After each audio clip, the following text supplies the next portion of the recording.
Yeah, apparently you haven't said where about this was actually filmed. Southern Oregon.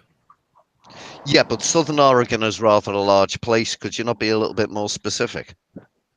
Well, QVid, I really am hesitant to give the location. I've had people in the past on my comment on my channel, where are you located? Where are you located? I want to go. I've actually people had stalk me, and I actually believe there's government people that are looking. So my situation was ongoing. It wasn't just a one-shot deal. It was ongoing for a number of seasons. So I felt it was important to protect the location, although I did invite people to come and see for themselves. Is the location close to, let's say, where you live? Like, say, your back garden? Is that why you're hiding the location? Yeah, it's walking distance, QVid. Right. Right. Totally understandable, brother. Yeah, I do get it when you look at it that way. You know, It's if the you were only out in the QVid. middle of nowhere, it'd be like, well, why won't you give the location if you were in the middle of exactly nowhere? exactly. I think the skeptics, from what I've heard, say that Mojo lives in a national park. No, that's not true. I used to be a park ranger, but that guy was my friend, and I gave him personal information, and then he went upon himself to blow that all out of proportion because I don't live in a national park. I live in a small town, and I used to be a park ranger, but I retired, and I wasn't security or police. I was an interpretive park ranger. I have never had access to emergency vehicles or fire trucks. Matter of fact, I don't know any organization that would use their emergency vehicles to put on a hoax. I just don't see that happening. But hey guys, listen, I must go now. Yeah, I need feeding. Go anytime. I'll be going soon myself. And dog's much bigger than me, so I better feed him. Yeah, dogs always come. Thanks to all you guys. It's been a great experience, and I look forward to joining you again. Yeah, I'll see if I can stay up another late night sometime. Might be in a few days. Paul. Okay, mate. Take care. See you soon. Take care. I'm hoping to get Earl on, and also Finn. Not sure if you know about Finn, but he had a sighting in UK where a black triangle or two black triangles decloaked above the houses or the streets. That's one thing that we can't do in our countries. We can't actually go to all these famous places. But it would be good, you know, if we ever get rich off the internet doing this stuff, which is not likely because Google took away my ads for starters anyway, and everybody hates my channel. So, but I've always said if I ever make it rich like Security 10, I would probably every year set aside some money and pay people to fly over, arrange them to have time off their work, and fly over, and we'll all go onto this big UFO bus and we'll do a tour around America, and we'll have like these special cameras. Hopefully, we might even be able to get an X-27 camera that we just looked at. So, yeah, that's how I would spend the money. You know, I'd give it back, you know, and everybody, and then we might be able to turn it into a TV series or something, and we'd go around with this UFO bus, and it would be like Ghost Adventures, but we'd be UFO tinfoil nutters or whatever we want to call it. I don't know what we'd call it. The UFO bus, maybe. It'd be a good name for a TV show. Now Tyler could do it. He earns 100,000 every month from ads alone. So. Personally, I'd rather push Tyler under the fucking bus. Yeah, but you got to explain why, because if people are just joining us now. Because he's a fucktard. But he's only 34. And now you're not getting monetized. Oh, yeah. Do you think I really care? I haven't even got ads. So even if I get ads back, they probably won't allow us to do certain ads on certain videos anyway. But I don't really care. You know, I'm probably $1,000 in debt setting up my channel and buying an extra screen, But it's up to people if they want to help me along on Patreon, pay $1 every month or whatever. But I don't really care. You don't see me like all the other channels saying at the end, buy my t-shirts, join Patreon, because I'm not like that. And if people want to support me, they can. They know my computer's almost about to blow up and burst into flames. So whether they miss me, if it happens, I won't be able to do streaming, of course. But I'll probably be on tablet or something because I got a tablet, or phone. I might be able to, at least communicate. But I won't be able to do my usual videos. In fact, streaming, I can see why people like it, because now we have to get our minutes up, right, to get ads. So I need to, like, 2,000 hours, and 4,000. even doing 4,000, but I probably only half that. So I need to get another 2,000 before I'll get my ads back. Maybe they've changed the rules. Like I might have to get another 4,000 now because of the new year. Who knows? I've gone not caring anymore.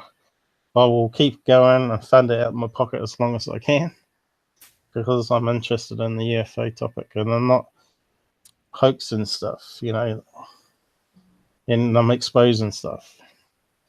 But I don't really want to dox people, but I normally put out one big video. I've done one on Street Cat 1, and now since I've done that, you'll notice that he's come out more. He's put his face up on his page now. Now before then, he wouldn't do that, and he was blabbing that he was like Tyler being tracked by government agents or men in black, which we know is a load of rubbish. If anything, they're going to be in our channel disguised as maybe Jax or or Cupid. You might be a government agent that's spying on all the UFO channels, or it might be this Renego because he's always on the channels. So we can get paranoid about everything, or just give him the fingers and carry on as normal. But Mojo, you want to ask him any other questions now he's here? Because you might have something that we didn't ask Cupid or Jax. I need to check his footage out more offline, and I myself, to start with, would because he doesn't want to say too much on stream. I would personally rather speak to him more in a private hangout, like an after show, if you like, where we can talk honestly and stuff. Well, like you that. guys can, because you'll be like evening, and there'll be more afternoon time. I leave soon, so. But I was thinking about going myself now because I'm getting a bit tired. What's the time? Yeah, it's nearing like 20 to 6. So I've been going since midnight here. So this stream's going to end anyway soon. I'd say, like you said, it's 6 hours. But I thought this was only going to be maybe a couple of hours and then end it like I normally do. But people have been coming in and dropping in, and it's been good because we've been talking and maybe repeating ourselves a few times. But people can skim the video. And near ground. Oh, there you go. Mojo's typing and talking at the same time. Oh, there I go again. Boy, you guys are picking up that sound. Hey, Qvid, I wouldn't mind doing that at all. I wouldn't mind answering your questions at all. I think it's good to be skeptical. I think that's the right attitude. But I have a history. I have a collection on my channel of aerial displays and near ground displays filmed in Generation 3 night vision that's attached to a digital camera. So I have those things there. And I'd be more than happy to answer any questions you have. So feel free. My only concern was what I shared earlier about location. Yeah, no, that's fair enough. It's more than fair enough. Your YouTube channel is Who Took My Mojo? Yep. Yeah. I don't know if I can post it in. I don't know if I got a link to it. But you can search it quite easily. I think his name's pretty unique. But maybe there's people copying it now. I don't know. I've already got it. I've just subscribed to you as well. I'll have a look at some of your stuff, and I'll yeah, get no in touch problem. with. No problem. Take your time. If you have any questions, I respond to all the comments. And there's a lot to see. So you have to weigh all the evidence, QVid. I would never take one piece of evidence as gospel. I would look at the whole volume of evidence because there's similarities in the aerial displays and the near ground displays. So take a look and weigh all the evidence and see if it resonates with you. I'm not out to convince anybody. What I seen, I know I saw. Okay, I just want to ask this. Now, you said that the aliens know that you're filming, right, Mojo? I think so because of what they did. Like there would be a display happening, and then or they would begin a display, and I would pull out my camcorder, and the display would end. So that happened more than a few times. That made me think that. Now, they knew that you're getting closer to the tree line filming, right? Getting near the tree line. You know, I've talked to other contacts, and they say they know you're filming, and they will only allow you to film so close, so you never get really close footage of them. I think that's true, Paul, because for years all I had was the digital cam analog high 8, and then when I got the Generation 3 night vision, they did not come near like they did when I had the old camera. So I think they're dialed into it. They know exactly, they're in tune with the environment. Even their flyovers, they would do things coming into the area. It was highly suspect. I believe they totally knew they were dialed into the environment. Now, I know was this Lee Spiegel has done a thing on yours? Yeah, Lee Spiegel wasn't very fair. He never interviewed me.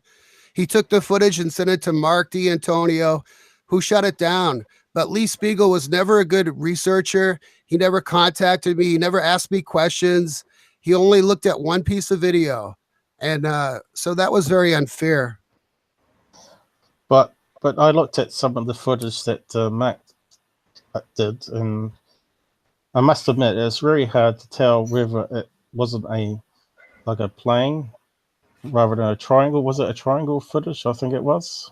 Yeah, some of my footage has non-blinking lights, and I've done some new analysis that show the lights change color.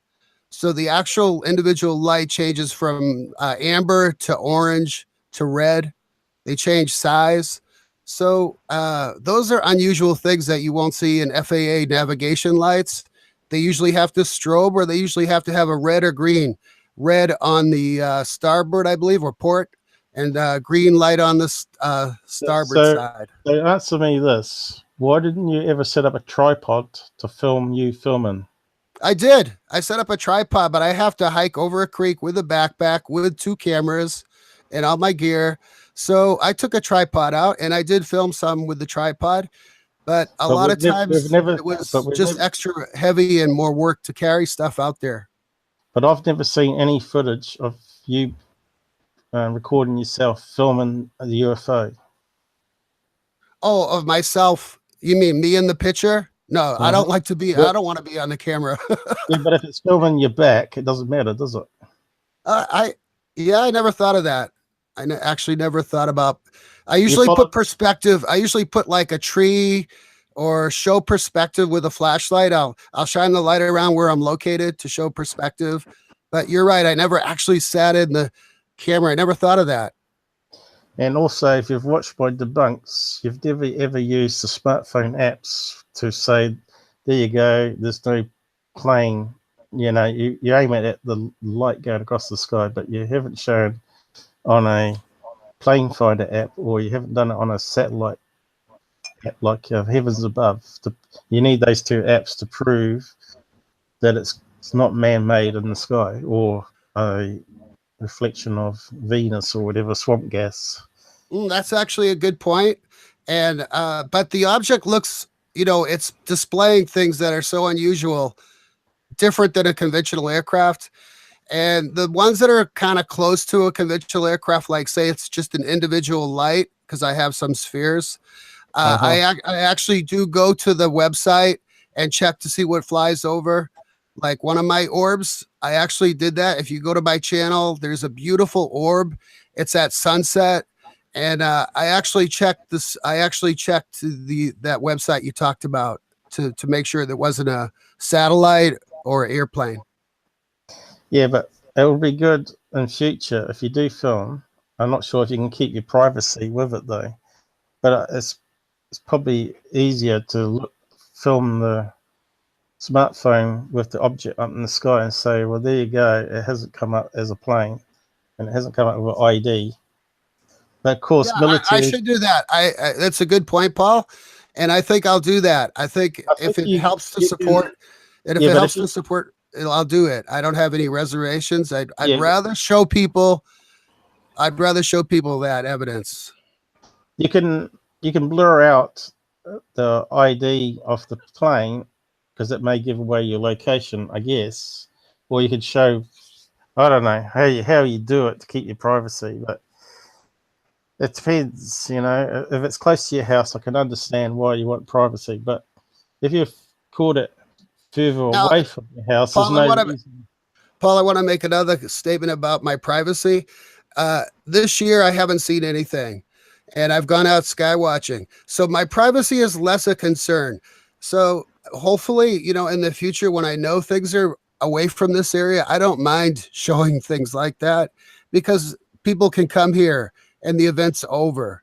So that was the main thing. So maybe privacy will be less a concern to me, you know, once I know what the season turns out. Maybe what I need to do is condense this live stream into of you chatting so people can actually hear what you say, if you know what I mean. So I might have to do that tomorrow or next day. And maybe then Il and these other guys can listen to what you say, but they'll still say, because you don't give a location, that's a red flag. And that's okay. I'm hoping that Earl will do an honest analysis of the overall weight of the evidence on my channel. Don't go by one footage. Don't go by one piece of evidence. So have Earl take a look, because I think there's enough there to show any skeptic it's something unusual. Well, really, you two need to get together. Now you got not Netscape. I keep saying Netscape. Hangouts working. Maybe you can communicate that way, because as you see, Earl has been on the channel. I was hoping that he might have been around today and hopped on and just done a quick chat with you that you're now on, and everyone else can chip in and ask, because this is kind of laid back. You know, we're not doing these organized set times to do live streams. So I come on at random times and see who's about, and if not, they can watch it later. But today's been a tricky one for me because it's early in the morning, and I'm trying not to upset other people in the house that are trying to sleep. For Cuvit and Jax. Yeah, go ahead. You guys, I wonder, why is there so much infighting in the paranormal field? Like Jax, he does ghost hunting and stuff like that.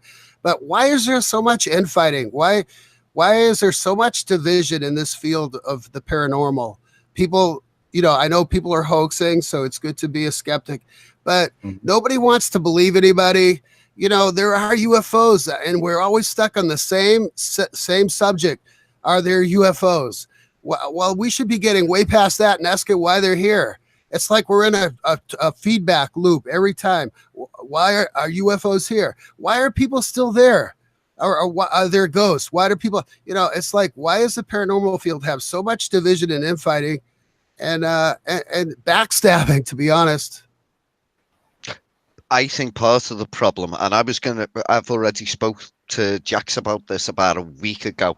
I intend to do a stream in the next day or so, and it was going to be called, and this has been on a piece of paper for over a week, Can We Trust You? That's going to be the whole subject. Excellent. I thought you were going to say, can we get on together? I wrote that like a week ago, something like that, or 5 days ago. I think it comes down to one word: politics. It doesn't matter if it's red team versus blue team, but it's also UFO politics. And you know all the politics that MUFON's been under lately with some of their. What do you think, Jax? I personally think, and this is, I've talked to Q and a few others about this, but I personally think it's because of the fact that technology and cameras and all that stuff are getting better and better and better. It's getting harder to detect which is real and which is a hoax. And us as researchers, we have to decipher on what's real and what's not. And because the technology is getting better, everyone just thinks that people are just putting out hoaxes, or it's not real, or people are just deemed crazy. It's too good, you mean? Too good of the footage to be real. Exactly. See, Well, skepticism is a good thing, but you can't let skepticism blind you.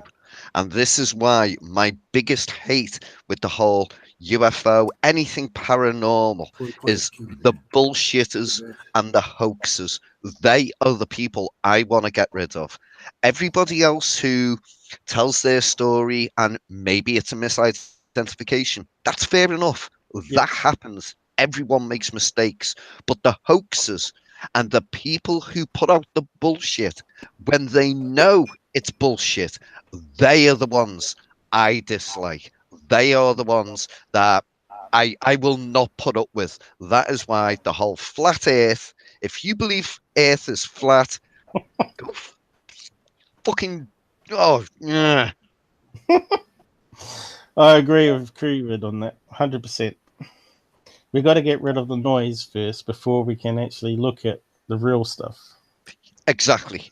And then we can try and find out whether it's genuine, whether it is, let's for instance say, a real UFO, or whether it could have been or is a plane or a drone or insert friggin' balloon here, whatever, But we need to get rid of the hoaxes. If we can get rid of the hoaxes, there's 90% or more stuff automatically gone.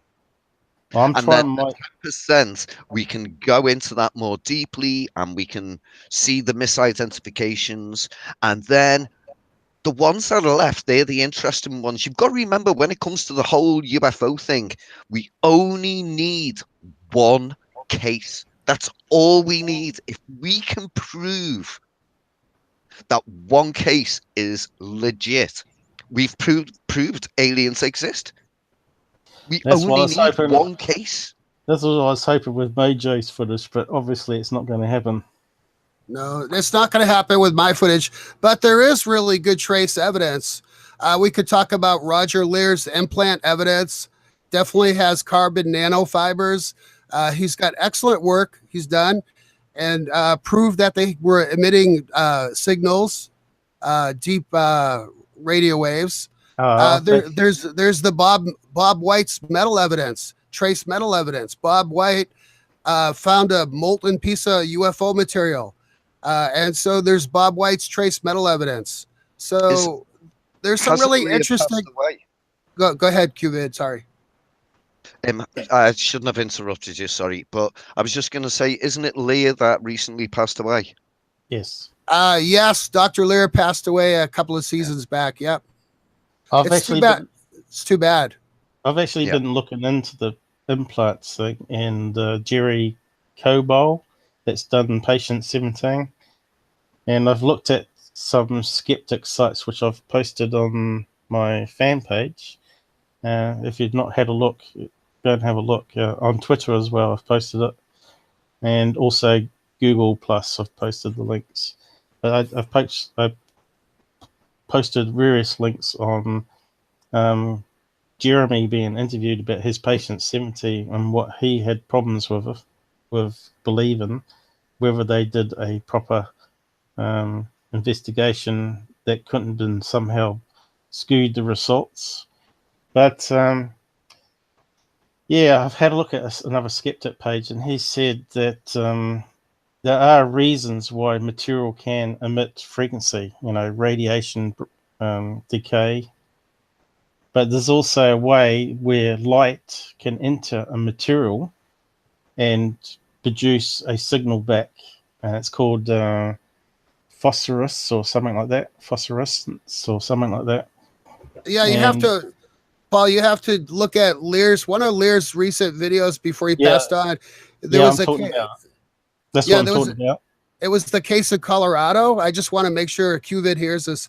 They also detected, they had a EMF meter. They were detecting magnetic anomalies on a tree and in and around the house.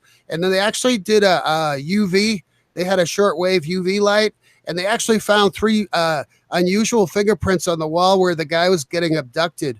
So there was a very unusual case. There was plastic. Wasn't that UFOs over Earth or something show from MUFON, where the plastic knives in the drawer were actually magnetized? Yep. Which is non-metal. Yep. Mm. Yep. So, yeah, it's UFOs on Earth. They only did 3 episodes, and it got cancelled for some reason. But I thought it was a good making of a show, because we need more UFO shows like that. We had UFO Hunters that got canned by History Channel. They were getting too close to the subject. I think that's why they got shut down. Yeah. I think we had some chat on the side here, but I missed what Todd was saying. My eyesight's going now because I'm going to have to bugger off soon. I think the channel's Google's going to stop it soon anyway. But yeah, like I said, I was investigating this and I was looking at the debunked claims, and I also was talking to my mate who's like a conventional science skeptic, and he's got his own theory about how the universe works, and he's got a theory called Anderson fractal density theory, and he's trying to write a book. But I've tried to get him to come on, but he's one of these ones that won't ever get on social networking, and he would never have a live chat because he's paranoid that he's being looked at by the government, because he says his house has been raided so many times now, because he's got a whole stack of satellite dishes in his backyard. He's like that place in Australia. He's got a flatmate that's big into decoding satellite signals and selling boxes from the house, and they can pick up like 3,000 channels worldwide on the setup he's got in his yard. And and of course the police are looking at their place all the time, so he's paranoid about coming on. But he debunks the isotopes, from outside our solar system. He says that's all creation theory, and he debunks the Big Bang stuff and all that, and he's got his own theory and says how they're corrupting science, and he can disprove a lot of the experiments in mathematics. And he's a wee bit over my head. I'm trying to think in his way, but I can understand what he's saying, because he's made a few little videos that I've said, they're good. I could put them up on my channel, but we need to improve the sound on them. But again, he's trying to keep control of copyright on it all, obviously, and he wants to get all the experiments and mathematics right before he publishes. But yeah, so I've talked to him about the implants and all that, because he's a big skeptic, science skeptic, whiz, But he calls me sort of dumb because I don't understand it. He reckons a kid from school understands it, but I can't. Maybe because I've been influenced by TV science and other science. Maybe, I don't know. But I think I'm pretty open-minded and try to understand it, and then I tried to present it to others in the way I learnt it, like how I've been doing my live streams, and also debunking Secure Team's voice and stuff, show people how they can do it and they can verify it for themselves. But I just don't understand all these people that attack me when I produce that sort of stuff, Qvid loves the stuff I do, but he's the older generation, so maybe it's the younger generation that are more open to stuff and don't question stuff. They haven't got the skills that we've got. Maybe it takes years to be skeptical like us, but yeah. Right, Well, what I was gonna say is Patient 17 is a good one to watch if you've not seen it, but unfortunately you have to buy to watch it. Well, I'm gonna drop out, Paul. Go and do my son's tea and go and do my I'm going to stuff, drop off too, and these guys can carry on talking on the chat if they want to. Well, this will probably turn off shortly after you go, to be perfectly honest. But Jax, I'll hit you up very shortly. Nice to speak to you, Mojo, and I appreciate your honesty. I've subscribed to your channel, and I will hit you up at some point soon, mate. Okay, no problem, Qvid. Have a great day. And great stream, Paul. Okay, thanks, mate. I'll have to watch the first few hours back. Oh yeah, you'll be laughing. But I've been diplomatic and not been nasty back or anything, and I could review his episodes and talk trash about him as well, because he's had Michael Horn on, and he's had Mike Barra, a lot of the big names there that have been exposed online by other skeptics and debunkers, but he's never challenged them. He's always been nice to them, and he's been promoting their books and videos. Typical live stream where you get someone on there that just wants to promote his stuff, But here we don't promote books. We promote other people's stuff, of course, but we're not in it for money. We're in it for the UFO topic. So Qvid, I'll say goodbye, and I will drop off too. And it's been great, these guys. Been a good stream, and Mojo, we'll see what develops and what other stuff you come out. And take my advice. Take my advice and film yourself filming, and I shall do that, Paul. Prove that you're not remote controlling ambulances and robots. You got it, buddy. No problem. Yeah. Thanks. Okay. Good night, mate. Good night.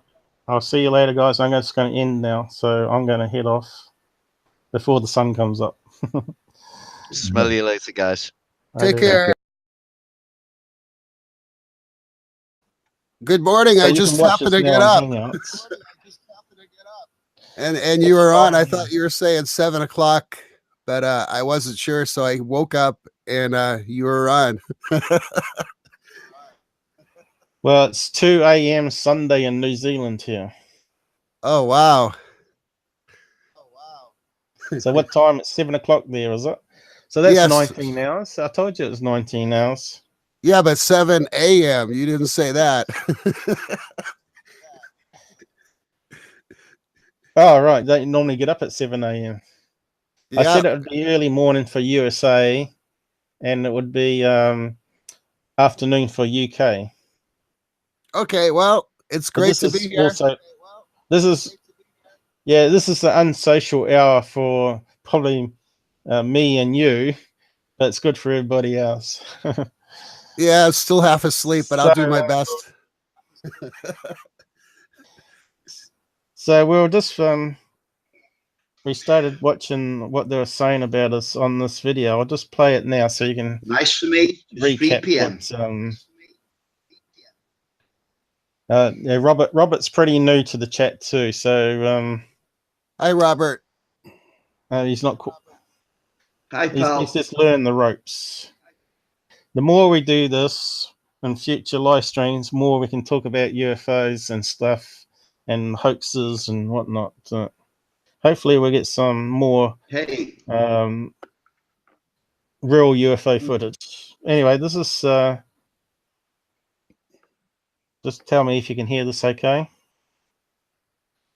This is the clip that I cut out from a well, I'm not going to say a mutual acquaintance. I'm not going to mention his name on air, mostly because I forgot it. Sorry, man. Yep, I can hear.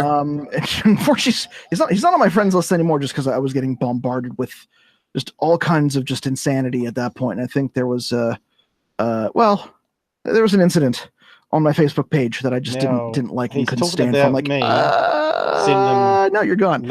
And he sent me a video from another known hoaxer whom I actually had double checked with a mutual friend of ours, Scott Brown, because I know that Scott is a video editor, and for video analysis, it's a kind of his thing. And I told him the entire story. Good. Oh, he's very good. And he looks at it and he's like, I want you to be able to tell me exactly what you think this is. And it's like, I think I know what this is, but I need you to be able to tell me what this is. And he's just like, well, it's like, well, this is an ambulance. Like that's an ambulance of some kind off the back. I'm like, that's pretty well what I was looking at. Like, yeah.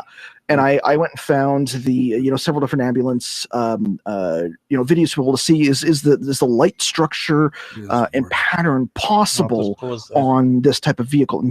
And yes, it is.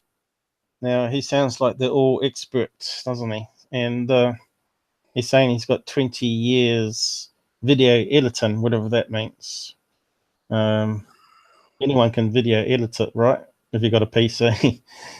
But I've got 25 years in technology, and 5 of those years were managing CAD-CAM for university. So I've got a bit of experience in graphics as well as computers. So he's basically saying that I've been fooled by Mojo, that this is a hoax and not a UFO and an alien creature, but someone in a suit. Now, I've always said I can't be 100% sure on this video. If you hoaxed it, I think well done. You've done a good job hoaxing it, because it's better than Billy Meyer. And now this guy recently had Michael Horn on. Only pervert. And passion. Hello? What are you saying, Mojo? Oh, I'm talking to myself. Sorry.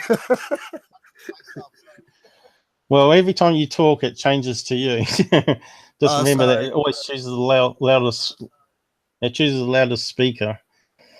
Now, he was saying that I was bombarding him with lots of links and stuff, and sure enough, I did send him a lot of links, but he didn't say stop sending them, and simply just blocked me completely on everything. But that's because I sent him something about fake news on Trump, and he's an anti-Trumper, and he didn't have that on his Facebook, so he blocked me. Crazy politics over in America. Me, I'm not even America, and I'm not left or right, but I always point out fake news that's in mainstream media, and the left have been taking stuff out of context, or what do you call it, and using it for propaganda and using it to attack Trump. And he was going on about Trump and a hooker, and I said no one cares about the hooker. In fact, a lot of men would say, damn lucky guy to have a hooker, and he had the money to spend $100,000 on a hooker. So people don't care that he had a hooker, and he did this before he was a president anyway, so who cares, And I said Bill Clinton's done a lot worse, and of course he didn't like what I said on his Facebook page, so be it. Some people just want to ignore the truth. A lot of these people haven't even watched Clinton Cash. Now, he's done a better book or video since that one as well, apparently, which I haven't seen yet. But yeah, where there's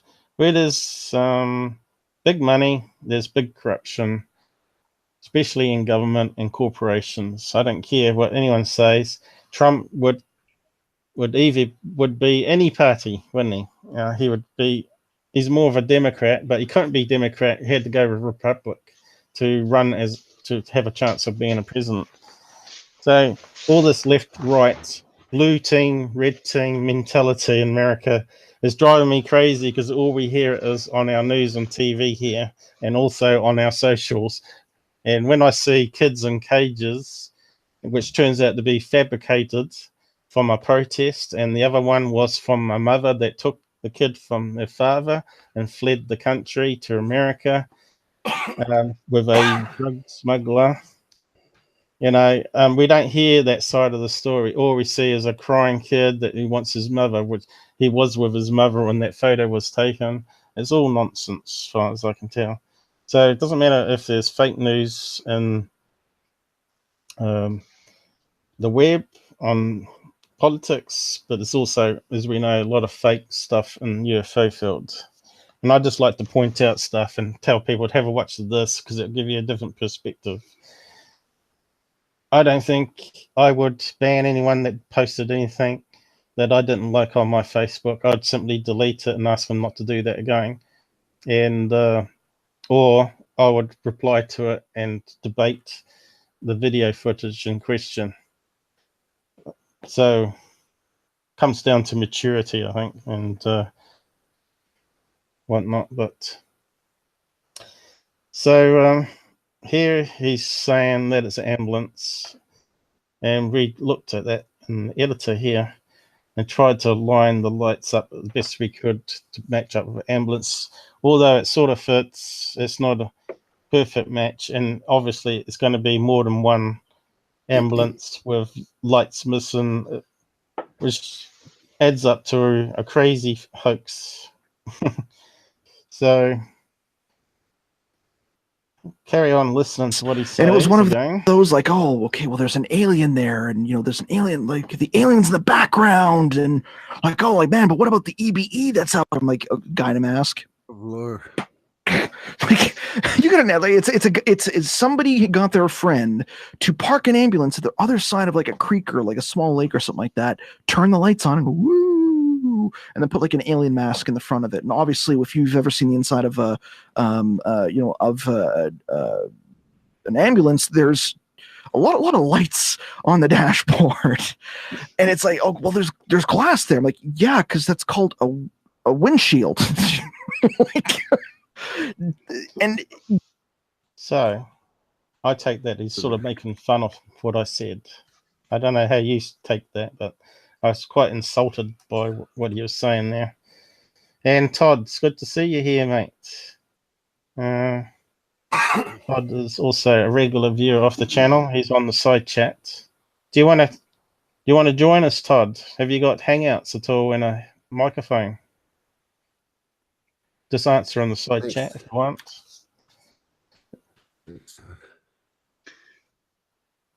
Don't be silly, Paul. That was all in jest.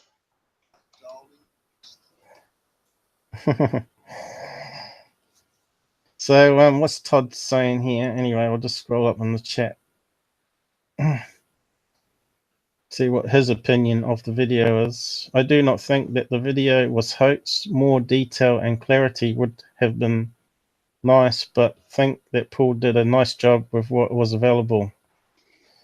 And of course, I've done another presentation tonight to take the claims seriously that it was an ambulance. And we used his image that he sent me in Facebook and tried to scale the ambulance and line up the lights as best as I could. But we've got a lot of other lights here on the end and at the top that's not explainable. So it's certainly not just one ambulance across the river with a guy in a suit. So we'll carry on listening. What do we got here? You can tell exactly what's going on, and the fact that it was filmed on one of the old Hi8 films, which getting video analysis out of that, especially with the CCDs being as crappy as they are on those cameras, you can't actually boost the gain on those things. You can do a modicum of adjustment, but in low light, there's only so much light that CCD, that sensor in the back of the camera that the lens is focusing the light on, can actually enhance, because there's not enough information. So all you're going to do is just go from darkness to a lot of gray in the background. And the person who's hoaxing them actually knows this because they probably have a little bit of experience doing this, from what I've understood from talking with Scott. And this person did this full analysis in the video, like 25-minute analysis. Like, but didn't you watch the analysis? Like, no, because the analysis video you did destroyed the evidence that I would need to be able to make an educated guess, Not even or at least an educated analysis. He didn't look at my analysis. analysis of the actual video. And what do you think of people who do debunking videos? This guy who do that type of cutting up the evidence and saying well, this is my take, and they have all these overlays and stuff on it.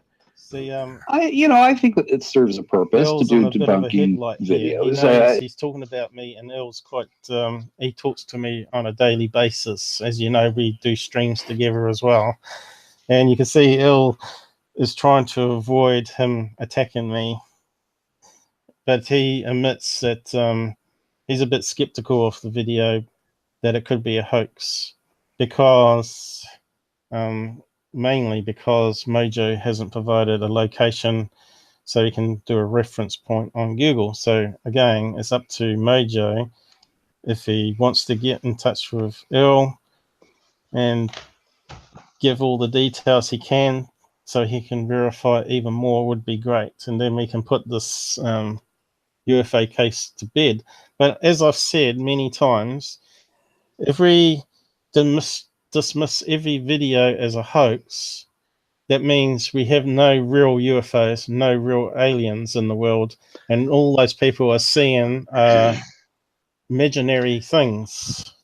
Now, we've got a lot of credible people out there, and we've got the To the Stars videos that come out recently showing some craft that they claim come from the water and went up in the sky within a few seconds, was it?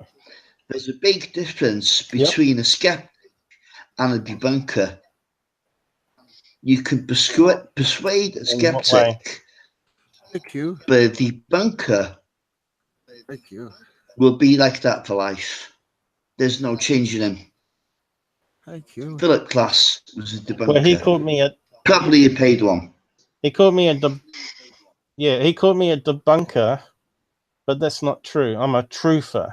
A debunker is someone that, to me, doesn't believe aliens exist. That's someone like Scott Brando and probably a few others out there, But to me, I've heard enough close relatives and family friends that have seen silver craft lift off in a forest and hover above it before shooting off to the stars in a blink of a light, which sounds very like To the Stars videos where they're saying it went from the surface of the sea to 20,000 feet in 50 seconds, I think it was. Now, I might add, Chris from Den of Law also has been debunking these To the Stars videos, saying that they're hoaxes as well. And I don't agree with him on that. Now, I did a episode on the Nimitz. I did an episode on the Nimitz as well, which I found that the To the Stars video was poorer quality than the one that was leaked in 2004. Now, also I looked at how it got onto the German server. I took clips from all the groups that were talking about stuff and I put it together all in that nice little video. So it was all in one video, and he spent his time emailing the person in Germany to say why, who uploaded the video. And already I explained in that video that they lost the service logs because they upgraded the system. And now they didn't have any idea who uploaded the video, and they know it wasn't one of their students that created the video and uploaded it. But all that's in that video, and I should really post a link to that one as well in the side chat for people to have a watch. Now, it's a good summary, and he should have watched it really, and he didn't. So he was doing live shows saying that the boat was actually in port at the time and it couldn't have been out at sea as the video was claiming. But I found other information on a second video I did, which I will post. We're slightly off track at the moment, but we'll get back on course in a minute. Copy location. So I did this other video, which come out with a story before the Two of the Stars about a guy called Kevin Day who said he was aboard the Nimitz when the UFO sighting happened. So it's this one here. I think I got it on my website open. There's Mojo's video that we're talking about here. And as you can see, I had some other images I pulled from that video, and that was another side portrait I got from the video. And you can see the head shape was different again because he moved the camera just as that creature was turning sideways and it stretched the head. So I had to unstretch it and try to repair the image as best I could to show what that frame showed. So I think the Nimitz videos is another good one to do a live chat on sometime, and maybe get a few other people on that know a lot about the videos and been following it in the papers and whatnot, and see what everybody thinks about it. And whereabouts is it though? Oh, here it is. This one here with the aircraft carrier. That's the second video I just posted in the side links. It's about the Kevin guy. He said he was on board that ship, and he wrote a book, a book which was like a sci-fi book, but used the same sighting as what the pilot was explaining. And then I did another one down here. Where is it? Here it is here, which is the one I told him to watch way before he did live presentation on it. And he was covering the same things that I had already researched. And if he just watched my stuff, he would have known that. But he didn't like me, which is his loss, because if he's a truther like I am, then he should be working with me to try and get the best footage out there. But it seems to me that all he does is debunk himself. He puts it down all the time. He puts out all the best videos down saying that they've been hoaxed or whatever. Now, I kind of like the guy because he actually exposed a few liars as well.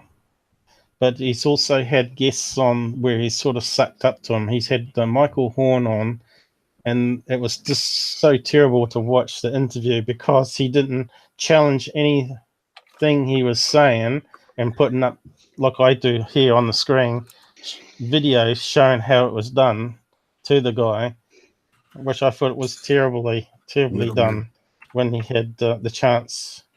And also he did an interview with Mike Barra, who also has been caught faking videos for his book and videos. He did a thing called The Pyramid on the Moon, and if you Google, you can find a big article on it. I don't have it handy, but he exposed Mike Barra badly. But on his interview, if you go and watch it, it's on his website. I don't know if I still got his link ups. Yeah, I have. I've got his site still up here. If you search all his videos, you can find the interview he did with Mike Barra. And all it is promoting him and his books. Not questioning all the stuff that people were saying that he hoaxed.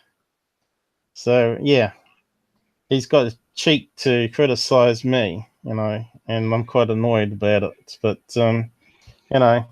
we're adults, and I was willing. I gave it to him on good faith that he would give me feedback, and then I would look into it and see whether I could confirm what he is saying. And as you saw tonight, I can't really confirm that it's an ambulance like he was saying. So it sort of fits, but anyway. So Mojo, what do you want to say about your footage now we've got you connected? So it's all over to you now. What do you want to say to us? Well, a couple of things, I guess. First, I didn't really discover a lot of the things we see, all these clues, the ET, in the craft until like 3 or 4 years after the video was posted. So they were made many years after posting. And also, I didn't know there were clues or discoveries until I slowed the video down. So those two things many years later, if it was a hoax, I probably would have had everything as the hoax ready to go, not post a hoax and then 5 years later find discoveries in the hoax. It just doesn't make sense. Do you know what I mean? What discoveries are you talking about? Oh, like the surface of the craft. I did analysis on the videos and I found that the craft has a transparent like membrane with the vascular like darker areas on the craft with small holes that open and close and change size and change even light up. So I did about 10 or 15 analysis in my last videos and I found many of the discoveries that, go ahead. I did analysis on that. And I never saw anything like you're saying about the skin of the craft, other than that it absorbs light and it's totally black, and it's not reflecting all those big bright lights that's all around. It's reflecting off the creature in the craft, and the seat inside the craft, but it's not actually reflecting off any of the panels or window, from what I could see. But I'm not seeing anything that you're saying about holes and transparency, unless you've seen more that's not on video that we know about. No, we could specifically stick with the one you analyzed with the creature. Even the creature that you analyzed, that wasn't discovered for many years after the original video was posted. And other videos, I did analysis. Hang on, that's not true, Mojo, because in the video, you go, oh, when you zoom in and see the creature. You see the cockpit and you say, wow, and then you say your heart's racing. Oh, yeah, yeah. So you did see.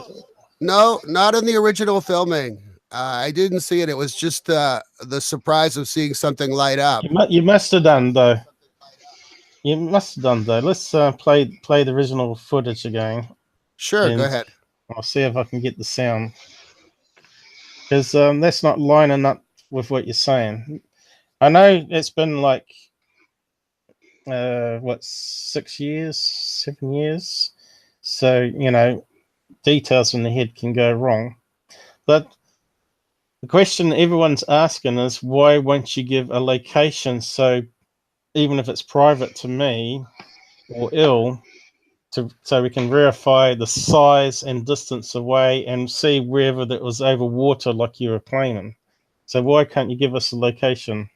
Well, Paul, you know that I had a lot of trolls on my channel trying to find my location. And also I was concerned about nefarious deep state players that might try to come to the location and do whatever they do. So I had a situation that was ongoing for not one time or two times, but I have over 8 years of ongoing. And so my main concern from the very beginning was to protect the location. I did invite people, important people like Dr. Nolan, who was in the movie Sirius with Dr. Greer. He came up and visited me. I had a coworker come. I had my brother come. So people did come and experience. One of the videos I have on my channel is called Lights Out with the Doctor. And that's Dr. Nolan with me filming that light that shut off in the scrub. So the question, though, is initially you probably didn't know me, but you must be able to trust what I say if I keep stuff private and I let you know if I'm sharing the footage with someone and what they say. But absolutely, said that we'd keep. But now you have an opportunity to give out more information to verify even further, right? So absolutely. It's up to you to either send an email to Earl of MUFON I assume that you would be able to trust him. I find him very trustworthy and easy to get on guy, and he's not like Scott. He's not like Scott Brown. He's like the opposite of Scott Brown. Paul, did you get my last email about Earl? I did. I am waiting. I did tell him to let's collaborate. So I'm hoping to establish an ongoing relationship with Earl, so that something like that would be possible. Maybe he can even come. Okay, but did you send the email after this Den of Law talked about the no. I sent an email to Earl, and I sent you the copy of what I wrote, and then Earl responded saying that he's busy as a nurse and that he'll review my message when he has a chance, and that was the last I heard. Okay, the last I heard from Earl said that he sent you an email asking for that information on the video, and one of them was location, and he didn't get anything back from you. No, he did get that email that I sent you my response to. That was the email. But it didn't have any location in it, did it?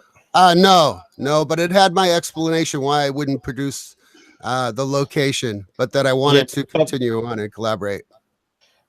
But if you want... How can anyone hold the torch for Stephen Greer when he's an obvious phony?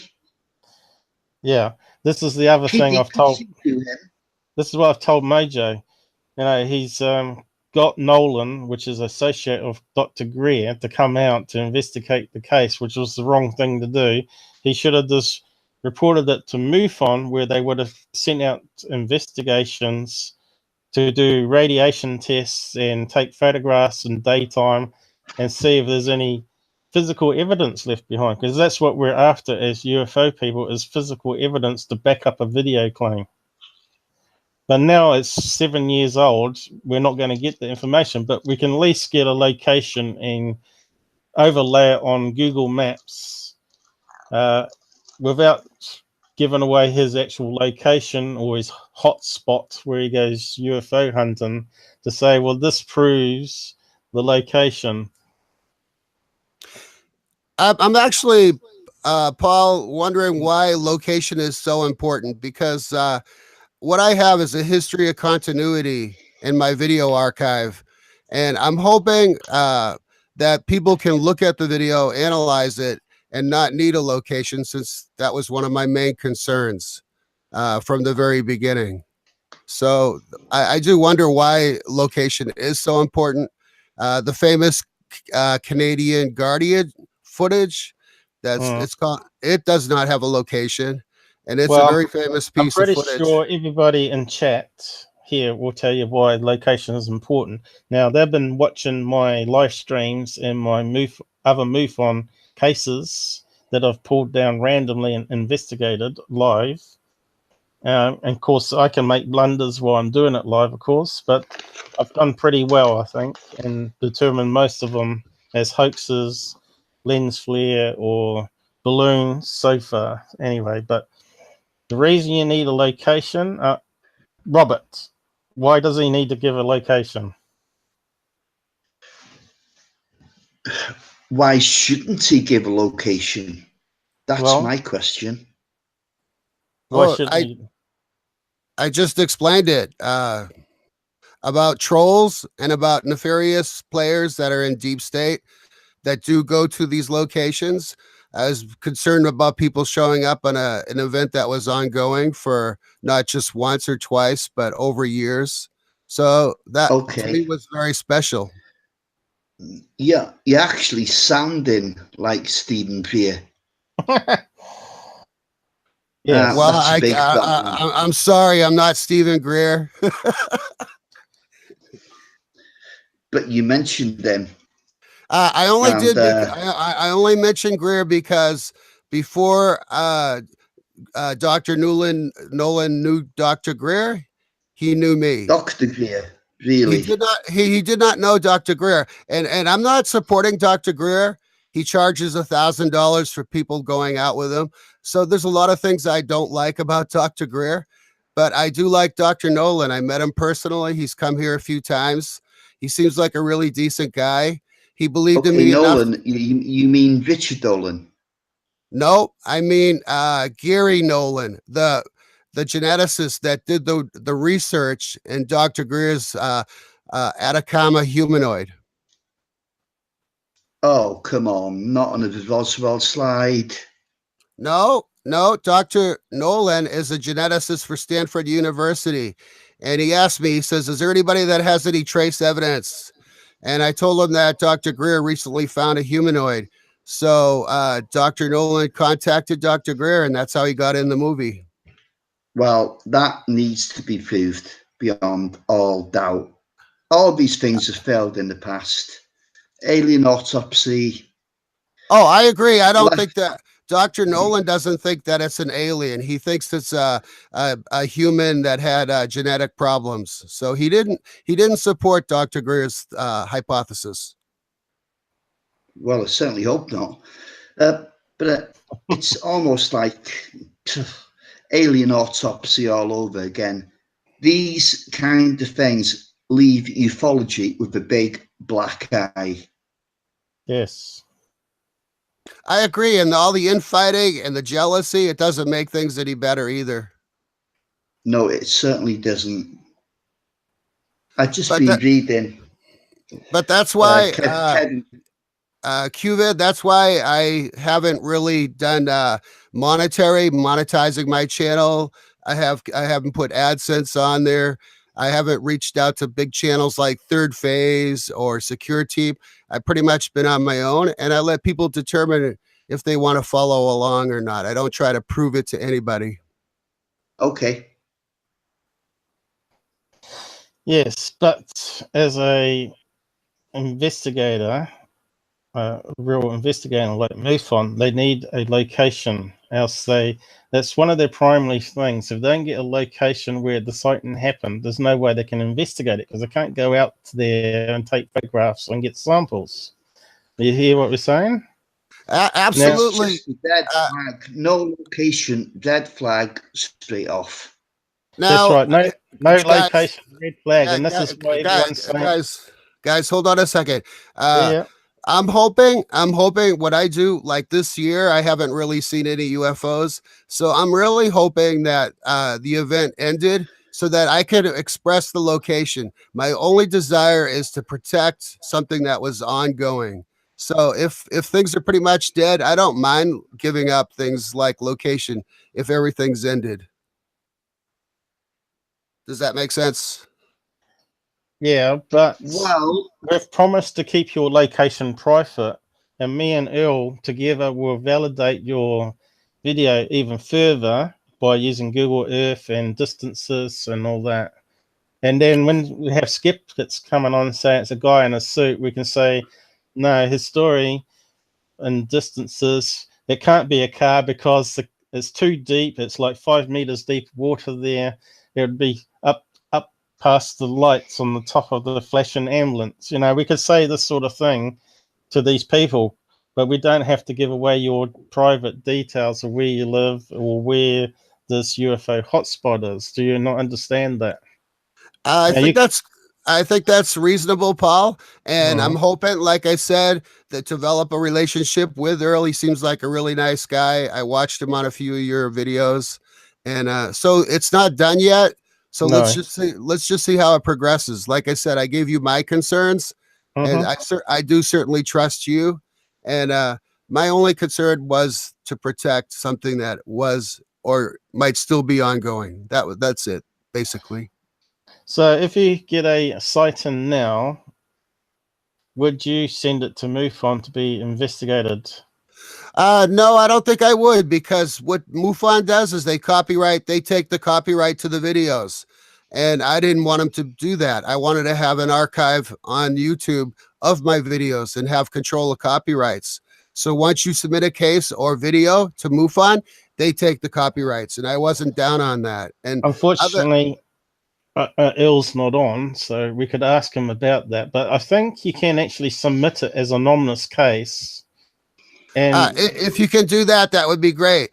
But I already know through seeing UFOs, PA, who's another big researcher in UFOs, already told me how the situation for MUFON works and that they do take the copyrights. So that would be a great question for Earl to tell you. Okay. They will protect your anonymity, Paul. Anyway, he called you Cuvid. He's not Cuvid. He's actually Robert. What was your last name? Sorry. I'm sorry, Robert. Hi, Robert. Robert Farmer. Hey, hi, Robert. He sounds like Cuvid. No, I don't think you're Liverpool, are you, Robert? Yeah, close enough. You're close enough to Liverpool? I wouldn't be able to tell a dialect from Liverpool or anywhere else. I can notice the difference between the two. Oh, you can? I never could. I never could. You got 100 miles. That's all. But anyways, I thought it was Cuvid. Yes, I'm not really sure about MUFON and copyright and whether you can keep the copyright or not. I would check on that, Paul. I would check on that, Paul, because I was told otherwise. But you're not making money from it, so why would you want copyright anyway? I was hoping that one day, maybe this is a pipe dream, but I was hoping that one day somebody, a big researcher with a name, would want to take the copyrights and make a big documentary out of what I had. And so I just wanted to keep things clear for that to happen. Yeah, but then you're talking about wanting some financial from it. No, not necessarily. If it was a decent somebody that could put something better than me, I think it would benefit disclosure. So that's why I'm doing it. As you know, I don't make anything from my channel either, and I keep producing stuff. Now I got a lot of rubbish here, so as my computer was recently broken, I had to refix it the other day. So this is all new software. So I'm glad it's all hanging together a bit better. And the thing is, I think UFO stuff has to be all free anyways for people to believe it. And I think so too. Absolutely, Paul. I think there's no problem with you providing SD versions and keeping the higher quality stuff for yourself, but unfortunately your video is only 48p anyway, and it's an SD version, not an HD version, so it's a bit hard to release it unless you release it in 24p footage, but you've done so on the internet already in your YouTube channel. Now a lot of people some of the footage was filmed in high definition. I have a camcorder that's attached to a Generation 3 night vision, and everything that's coming on that is high definition. Okay. But you're still uploading it to your channel though in 720. Yeah. Yep. Yeah. And you still got no ads on your channel? No ads, no monetization.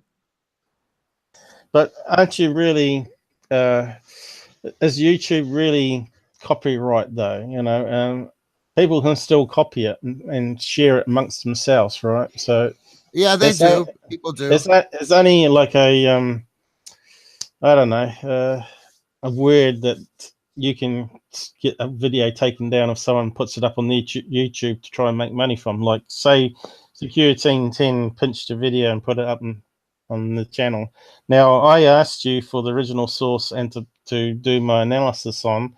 I did it all the correct way, and you sent it and gave me permission and email and all that. But absolutely, a lot of channels out there don't do that, you know. And because of fair use, you can use clips of it. You can't use the actual footage. Normally, I do a screen cap of the footage, so it's not as good as the original footage, and I will talk about it and do analysis on it. So I try to respect people as like a reporter or a debunker. So, you know, even if they are hoaxing the stuff themselves, I treat everybody the same.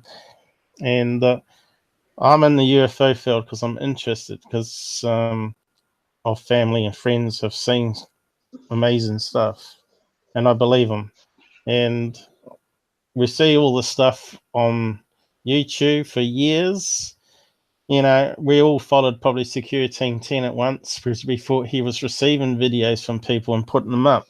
And we found out that wasn't the case at all, that he was actually manufacturing lots of them, including the leaker voices from whistleblowers. So we won't go there, but, you know, I've talked about him lots of times and people still won't believe what I tell them, but that's up to them.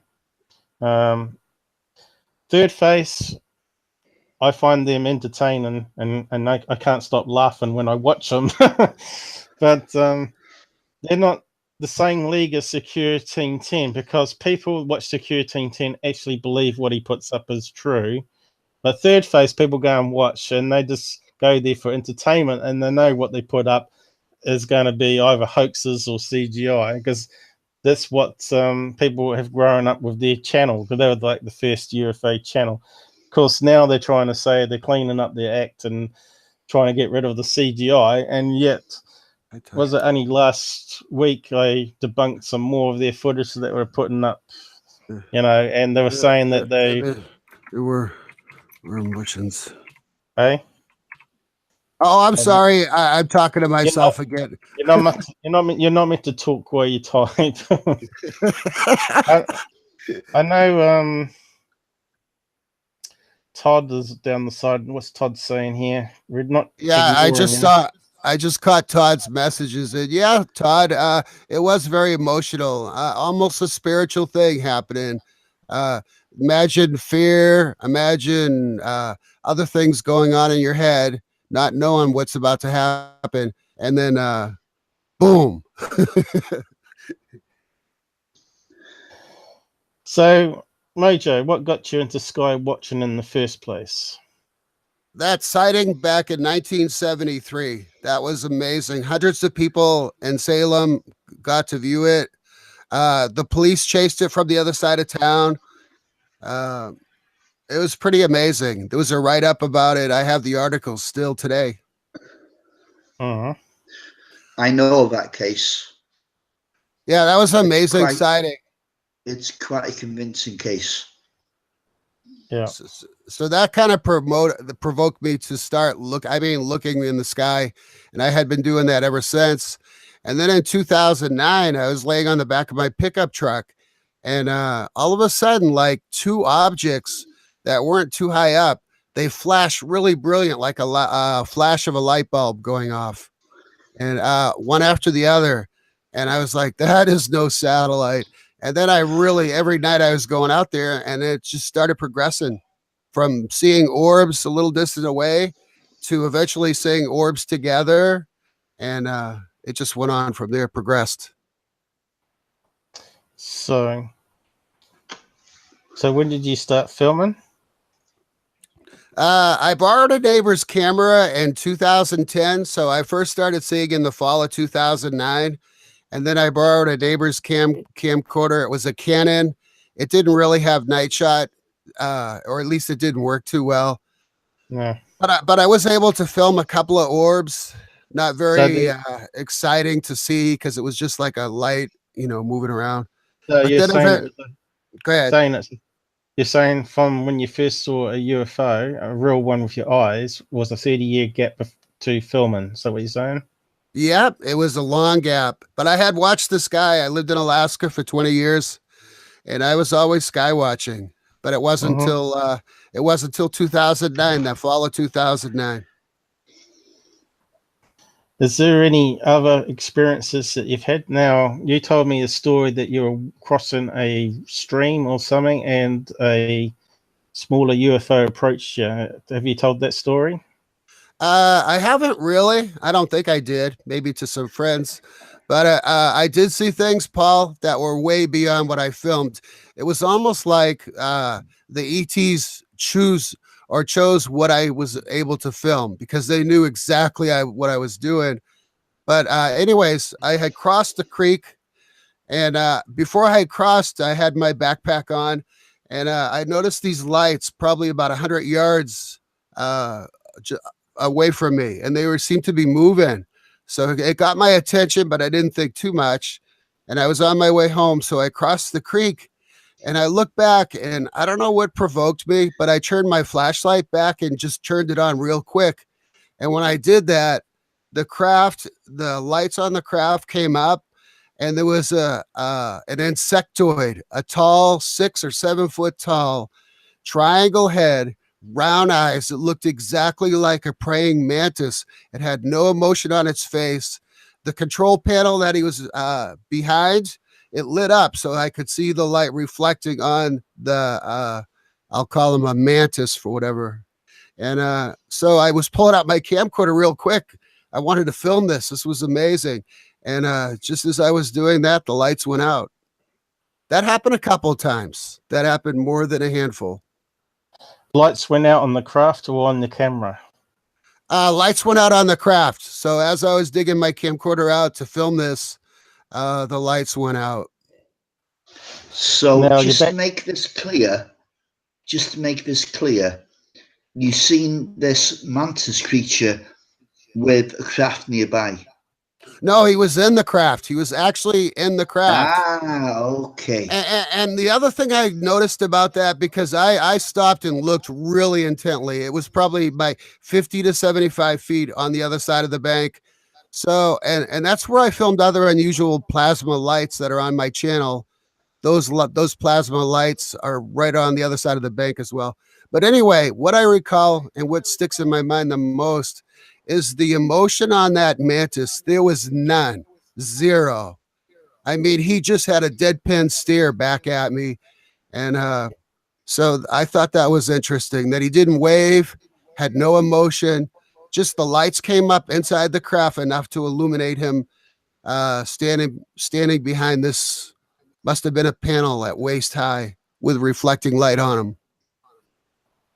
Oh. Panel, like a portal or a window, or no, like a panel that had controls on it, like a desk, like when you're sitting at a desk. It looked like whatever was in front of him was lighting up enough for him to get a reflection so that I could see him. Okay, interesting. So what's the people down on the side chat reckon to that part of the story? Do they have any questions on that bit? Todd? No, Todd didn't put anything out for a bit on the sidebar. I'm just asking him now. He could type in and ask some questions about that.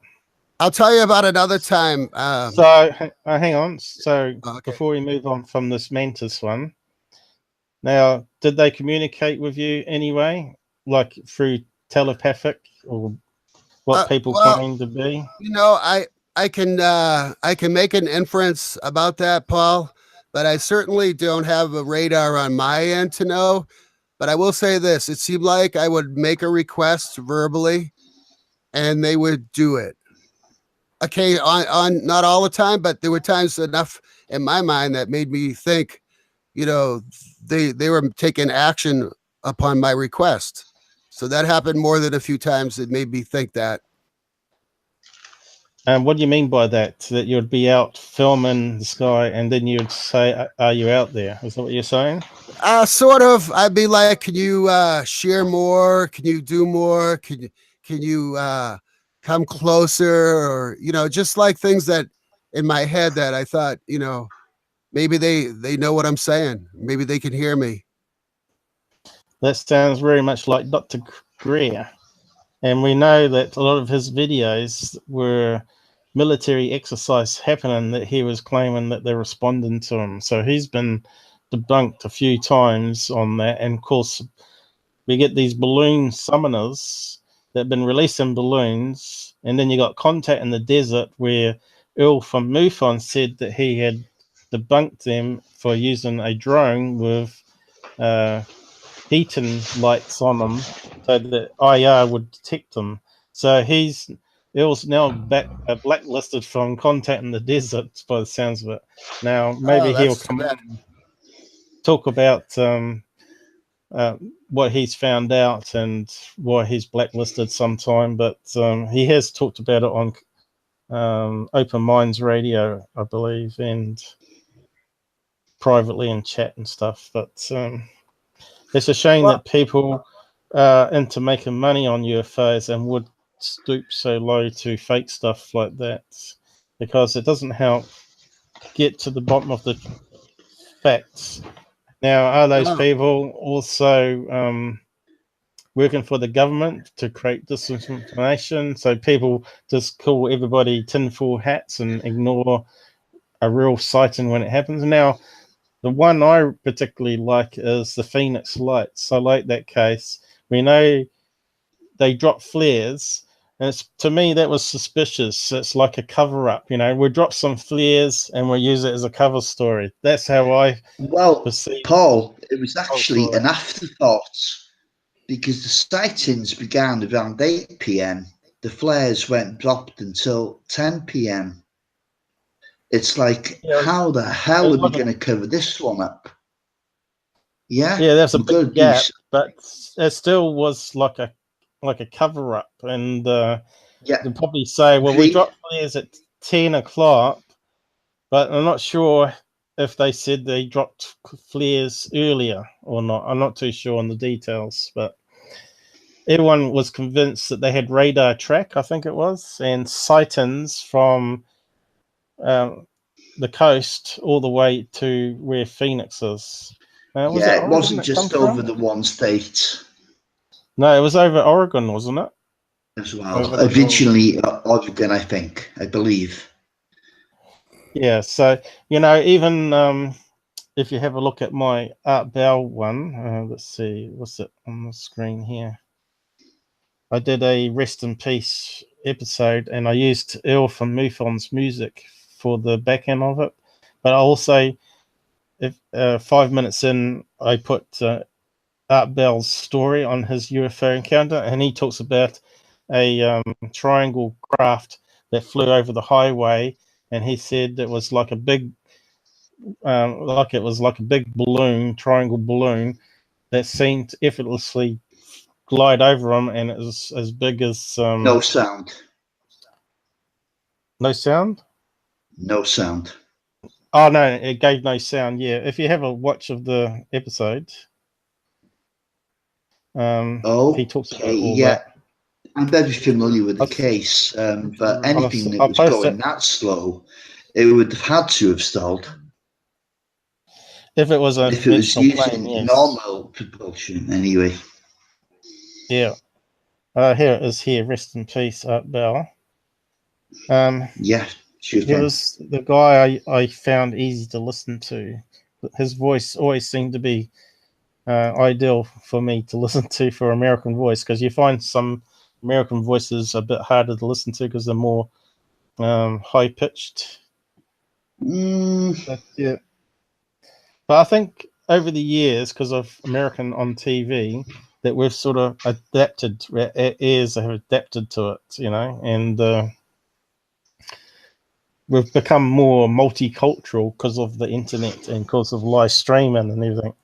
Now, I used to find it hard to tune into UK voices, accents, but I'm finding it okay on live stream. So, I've posted the Art Bell one. If you have a listen to his story about his UFO encounter with his wife, it's a good one to listen to. So have a listen to that after the live stream. Okay, so thanks, Mojo, you're saying that you had some other stories to add on. I don't think Todd asked any extras. Gyro, we got Gyro's Wheels on. Hello.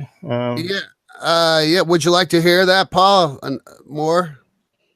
Yeah, let's have more of your stories, and we'll see if you sound like a hoaxer. All right.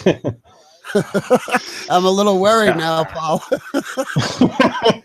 Go on, dig yourself in deeper. Hoaxers always slip up. Hey, Paul, that brings up a good point. Really, in my heart, the video is for me to look at. It's like an archive of what I actually witnessed, because what I witnessed and observed without filming is much more than what I was able to film. So it becomes a way to validate. Did I really see this? Did I really experience it? So for me, it's a way for people that do believe to join the ride with me over these years, and really, it's a way for me to look back and remember those moments. That's how I view it. So, Mojo, can I yeah, ask you a question? go ahead. Okay, thank you. Were you always alone during these sightings? Nope. I had Dr. Nolan come out with me. He came up a few times. I had a coworker, a scientist, come out with me. My brother and his wife came and visited. They came out. So yeah, I had a few people. Another neighbor came out. So I'd say at least about 5 people. Would they come on air and validate your claims? These brothers and females or whatever you know what? I'm retired from work, but I certainly could probably have my brother come on. You know, I could ask. So I could have that. We could get a hold of Dr. Nolan. You could certainly reach out to Dr. Nolan, and yourself. You could email him at Stanford. He's a genetist. So I don't do anything with Greer. He's not Greer. You got to get that in your mind that he's not Greer. He's a scientist. He's a geneticist. And so he just believes in he believes in the paranormal. He's doing, he wanted to validate something in the paranormal. He wanted to use his specialty to help prove that it was an alien. So Nolan was a pretty decent guy. Fear, then he's in trouble. Yeah, I agree with you. Greer is lost his authenticity, but that's not Nolan. Okay. So anyway, you want me to tell you that story about another observation, or would you rather just something else? No, we can keep on going. Well, the video that we have, the alien that you analyzed in the craft, that image. There was another time that craft was in the same location, and I was looking through binoculars. And I saw 4 little grays on the craft where the ET is sitting that you filmed and analyzed, where that ET was sitting. I saw 4 of them there in that location, act in unison all together, moving extremely fast, like they were doing something on the deck of the craft that was in unison. And they sped over to the far side of the craft, and they did something, and then they sped back and they disappeared. So that was the open area of the craft in the middle section. The same as Dr. Lear's turkey footage shows ETs in the middle of a craft. There's at least 10 similarities in the turkey footage and the Oregon footage, and I'm currently working on a new analysis to prove that. Yeah, I had the image up before. Yep, there's other similarities, Paul. There's it's going to be a surprise when people see it. So this one here, I was saying, is not exactly what we're seeing because we had interlaced artifacts, and the eyes are probably a lot bigger, but we've lost a line of information there on that video of yours. Well, and I don't think it's squinting its eyes, but it could be, I suppose. But you can see here the lights. I don't think it's squinting its eyes either, Paul. I think they're just big eyes, just like I witnessed on that mantis, the big eyes. And I think it was the interlace. It's got hands here, and it's got a hand here. Yep. And if you hoax that, you did a good job on the robot puppet. Yeah, I might as well go to work for George Lucas or something. Not stay poor how I am. That's right. You should be. You should be. I should be in Hollywood. You should be calling your site Section 52 from 51 and say, "This is my handiwork, and I fooled so many people." And I should be putting ad revenue on there. But this is Dr. Lear's one, and I have a video also doing this case, and UFO Proof said it was fake. Now, to me, they look like typical grey creatures that they've got in some frames on that video.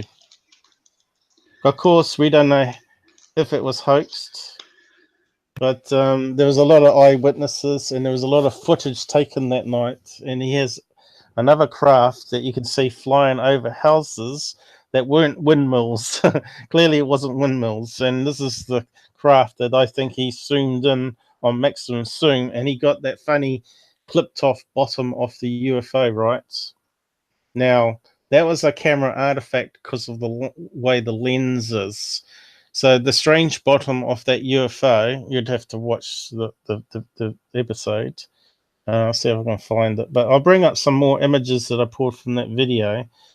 But it's best to watch my original analysis. This is like a carry-on live debunked version to try and, I'm not having a go at Chris. I was just trying to say, well, he thinks there's an ambulance. Let's see if we can make it fit. And we haven't managed to make it fit tonight. It sort of fits, but it's not one craft, not one vehicle that he's claiming. So, yeah. Okay, Paul. I'll bring up the Dr. Lear one and post it down the side. Yeah, you can carry on talking while I look for it.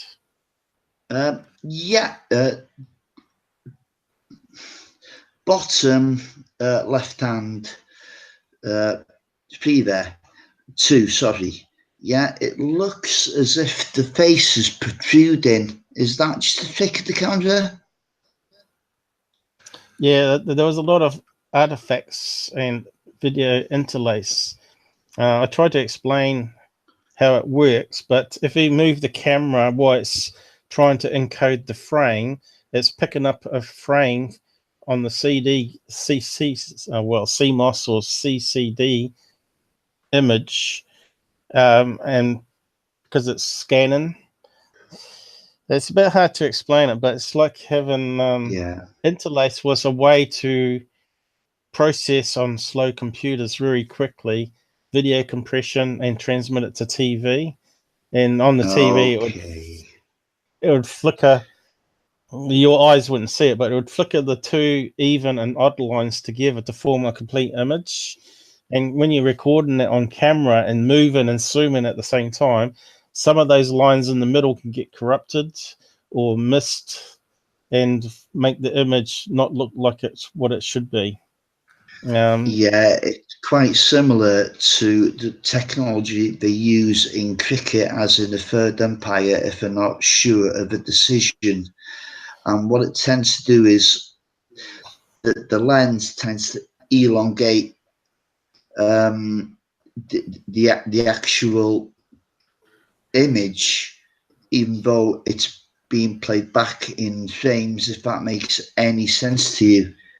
And sometimes it can result in something that didn't really happen. Yep. It just made it appear to happen. I'm just trying to find a video for the Dr. Lear stuff. It was my first video on the channel, but I re-uploaded it, so it's out of sequence.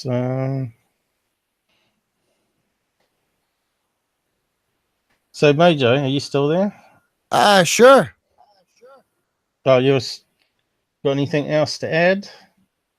I was trying to pull up the turkey video at 13 minutes in, the left side of the turkey video, with the title that I posted in the chat window on the right side. If you go about 13 minutes in, the left side of the craft is displaying the same display as one of my videos called the unique surface design. It has the same type of look to it. Right. So there are at least, like I said, at least 10 similarities that I picked out with Turkey footage and the Oregon footage.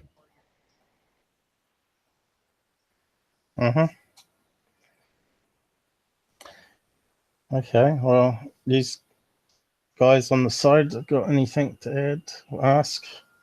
about that. Of course, you'd have to go into your channel. You probably need to tell them where to go to see that video, but yeah, I'm still typing it trying to in. find. Typing it in Still now. trying to find the one I did. I think I got some videos missing. I wouldn't be surprised if YouTube's deleted them and haven't told me.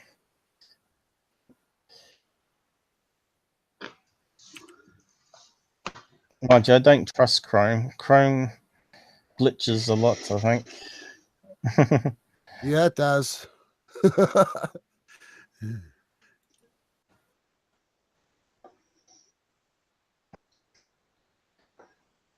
I'll just refresh it to see load it again.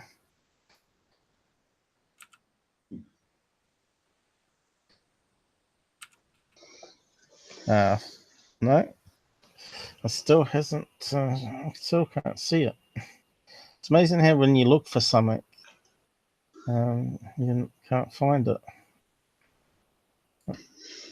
It happens when you're on a time limit.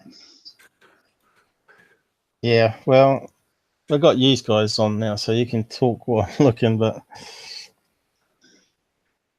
it's like one of my first videos. In fact, that's why I started my channel. Now, UFO Proof was saying it was windmills, and I wasn't having it, and I was going to find the extra footage that has come to light since they debunked it, or tried to, as ship lights and stuff. Let's search on Turkey. You know about how to search videos on a channel? If you go to the main page, next to the About tab is a search tool, like a magnifying glass. And you can type a keyword and only search for videos with the keyword on that channel rather than doing the search on the whole channel, on the whole web, I mean. I'm having trouble doing it with this Chrome. Works in Firefox, all right. Hey, Paul, has your viewership gone up since you've been doing the live streams? No. In fact, I think I've just lost one while doing the stream. So, you know, people are strange in the UFO field. They don't, they think that if you're a debunker, that it's going to be boring what you do, but they are far wrong, as you know. Paul, you're not a debunker, you're a skeptic. I would say I'm a truther with skeptic, yeah. So yeah, I'm not, it's kind of in between. I'm not going to say. I'm just going to always, as I've done tonight, I've tried to match the ambulance. I haven't said they're completely wrong, but I said it's possible that it could be an ambulance, and until Mojo can prove otherwise with more information. Hey, Paul, I recently submitted a request for funding on my channel to have NCAV do analysis on this video you analyzed with the alien in it. So they have it's going to cost about $1,000. So here we go. I did a search on Turkey. It finally worked, and that's the top one up the top here. And so if I copy and paste that link, so they haven't deleted it, but I didn't see it when I was doing it in the normal video search. If it's the one I'm thinking of, it's a known fake. What is the Turkey video? Yeah, but there's one. There was a lot of videos taken in the period, and there were definitely mistaken stuff that were planes, and also could have been windmills, like UFO Proof was claiming. Some of the footage could have been, but clearly this one with the creature, and I'll open it up, see if we can get it to play.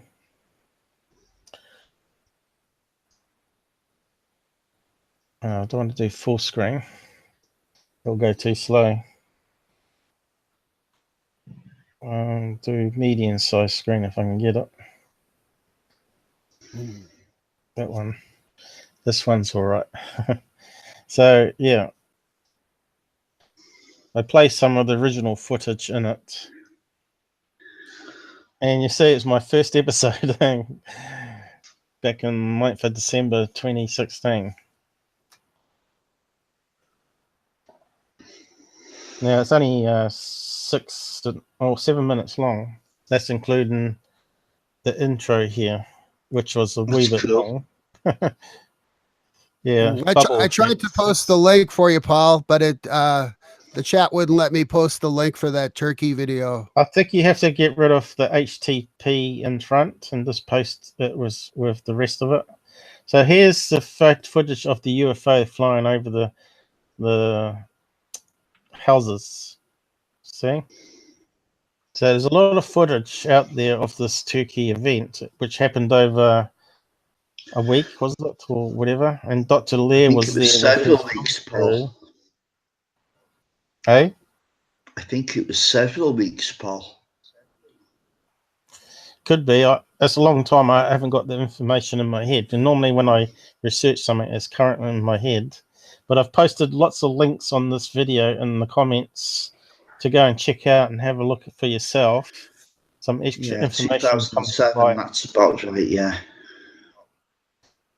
Now, we don't know if this is a plane because we haven't got any. This is why we need location and which direction they're looking, so we can rule out plane lights. And to me, it could be a plane, it could be a UFO, it could be a drone. But you can see it's heading towards the chimney there. Now, this is the close-up of the UFO. And he's not keeping it very still because he's got maximum focus. This is a problem with when you zoom in, your hand movements amplify. Now you can see here a funny shape of it. It's like a boomerang. It looks like something from Battlestar Galactica. Now here's the cockpit up here in the middle here.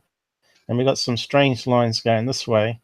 And the bottom looks like it's cut off.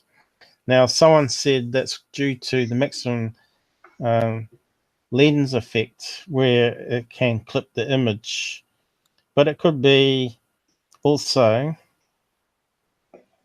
seeing most of the craft anyway. To me, that doesn't look like a fake because when you analyze it further and have a look at the creatures inside and stabilize it, you can see the creatures turning their heads and looking at each other and looking down at the panel. Same as you can when I did analysis on Mojo's video. We can see whether it was clever puppets and stuff, but where did this guy create this model and create the puppets?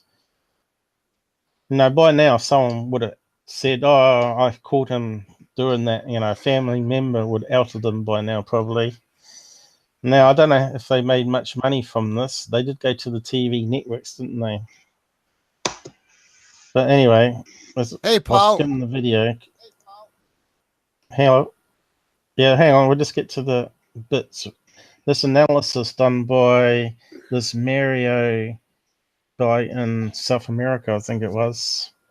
He stabilizes it, and you can see the creature heads here. Which UFO proof was saying were windmills. Just a windmill effect of seeing windmills. But I don't think so because he puts the frames together and emanates them in a stabilized video. And you can see them moving their hands around and also looking down. But that looks very much like Mojo's video. The same sort of head, the big eyes. Mm-hmm. And that's why I did a side-by-side comparison. But I didn't lead people. I said, at the end, this is what I think it could be, side-by-side. Here we got the big eyes and little hands. And here you can see they're looking at each other, looking at each other. That one's now turned its head and looking down this way to the right. Is there a... Here's an emanated sequence here in the video. I didn't quite play all right, probably on the live stream. But he's drawn positions here, and I don't think... See, he's drawn down a body here, but I don't think that's a body. I think they've got it wrong here. But I think he's got it mostly right, but not completely right. I still think, like Bob Lazar said, that they don't actually have windows, but what happens is the metal skin of the craft goes transparent, and it looks like a window, but it's not actually a window. That makes a lot of sense because they're generally seen as a seamless structure, and I'm not really sure how the forces of gravity would withstand what kind of window they have. I don't know. No, what you're saying makes sense. I think I posted it on the side, didn't I? Yep. I think I did, didn't I? Yeah, Turkey coast. Oh, did I? Or did I? Yeah, I did. What's Todd saying? I wasn't following the chat down the side. So yeah, we've had quite a few people on. This is probably the most people we've had on in one go. Is this particular chat? It is. What's the time now? I hope you keep doing your. I hope you keep doing your live streams, Paul. I think they're very good, and I would encourage you to keep on. Once people find out you're doing them, hopefully your audience will increase. I think you're doing a good job. Okay, thanks, mate. It is quite tiring when I'm doing my complex video analysis and showing you the tools, but I started my channel to try and educate people so they can pick up what I do and have a go themselves at analyzing videos and not just take someone's opinion like Third Face or Secure Team or Section 51 stuff as truth and actually do some investigation themselves. Now, we want to eliminate all the noise out there. Nothing worse than people keep putting out fake videos or IFOs, identified flying objects. Now, we've got the balloon summoners that are putting up balloons and saying that's a UFO. We know that happens. We know they're faking stuff. They've been caught out, and I think even Earl has said so. He's been on these events and actually caught them doing it. So yeah. A lot of stuff in the UFO field that's bad, and we're trying to get to the truth and trying to get disclosure. Now, we know that the American government have videos because we got people, credible people, astronauts like Cooper, that has told us that he was at Area 51 when one opened up its landing structure and landed on the salt bed in front of them, and they had the video camera rolling, filming it, and then it took off. Now then the government took that footage, and we've not seen it since. well, to elaborate on that, sorry, carry on. To elaborate on that, Cooper was assigned to take the video for processing, but before the powers that be picked it up, he actually had a look at the film, and he said it was a solid, structured craft. Absolutely no blur, nothing. It was as real as hell. But he didn't actually play the video. Right. Was that in an interview, or was it written in a book? That was in an interview. And is it on YouTube? Can be easily found. Gone Cooper was a test pilot at the site, yeah. I know he's been on. Was it what's his name? James Fox.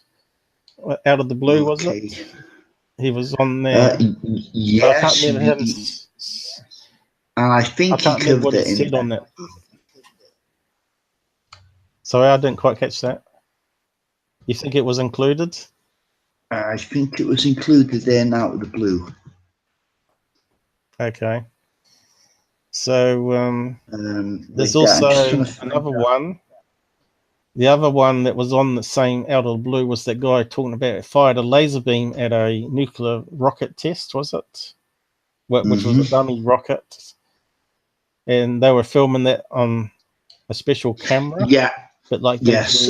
I'm sorry, Paul. I'm cutting into you now. But right. it was Edwards Air Force Base. Right. I can't remember what the guy's name was now. I'm no good at names, you see. Gordon Cooper. No, there was another guy that was filming. They said that they were filming this rocket launch when a UFO come up to it, fired a laser at the tip of it. Ooh, yeah. And he had an awful lot of hassle off the likes of Phil Class, and basically the tape was confiscated by the CIA.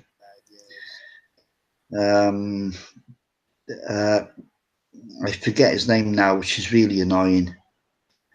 But yeah, that's what happens when we get older. I know the incident was known as the Big Sur incident. Sir, you're the one that reads a lot of these UFO books. And I believe, you're the expert. Come back to me. I believe the man's name was Robert Jacobs. Doesn't ring a bell for me. If it doesn't, then you need to look into it, because it's very, and his boss, who didn't have to, backed him to the hilt. But Philip Class managed to get him sacked from his job in the university that he was chief lecturer at the time. Or they suspended him at least for a certain amount of time. And there was... So I've got another frame from Mojo's video, and this is one that I unstretched. Now again, there's going to be artifacts here, and you can see there are still some blurry motion going that way, but it does look like we've got a big head and a small big eye here, but it's been squashed, and a small mouth here and an ear here. And you can see it looks like it's wearing a black overall suit that sort of absorbs all the light. You can see the light reflecting off the side of its face here, and also on the hand, but we can't see any light reflecting off its clothing. See here? Yeah, that's interesting. It looks like it's, yeah. But it's also the other one at the end of the video, which looks like a dandy flower head, which I said ended up looking like a mantis. I'll see if I can find it. Well, there was a mantis. Yep. There was a mantis involved in that event. It does look insect-like. Across the river.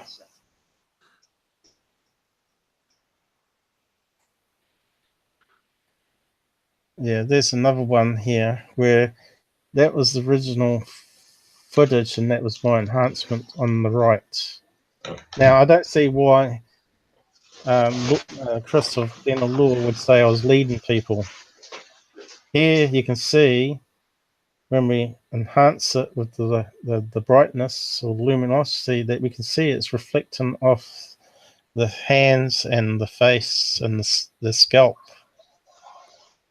Especially Especially how the video comes up, it lights up, and you can see it in slow motion, how the light turns on the face of that ET.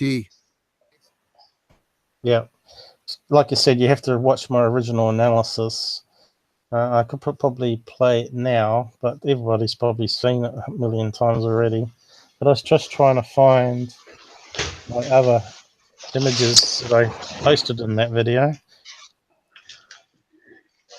I did quite a few. Like I said, I spent a whole week analyzing the video. Now I took several frames where you could see the head was moving, and then I drew it around the outside of it where the eyes and where the mouth and nose was and the ears. And you can see that clearly was moving around, and it looks very similar to the Dr. Lear close-up image. So we got the same hoaxes duplicating the same puppets worldwide. Yeah.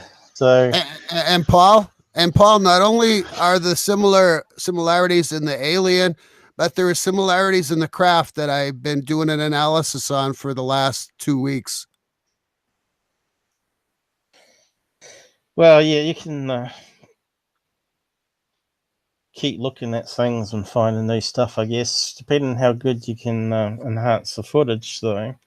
But it's only a certain amount you can do, because we're dealing really with low light, and it's only going to be shades of grey and red. We saw some red in the video. So there's only so much we can bring. That's true. Is it first generation, Paul?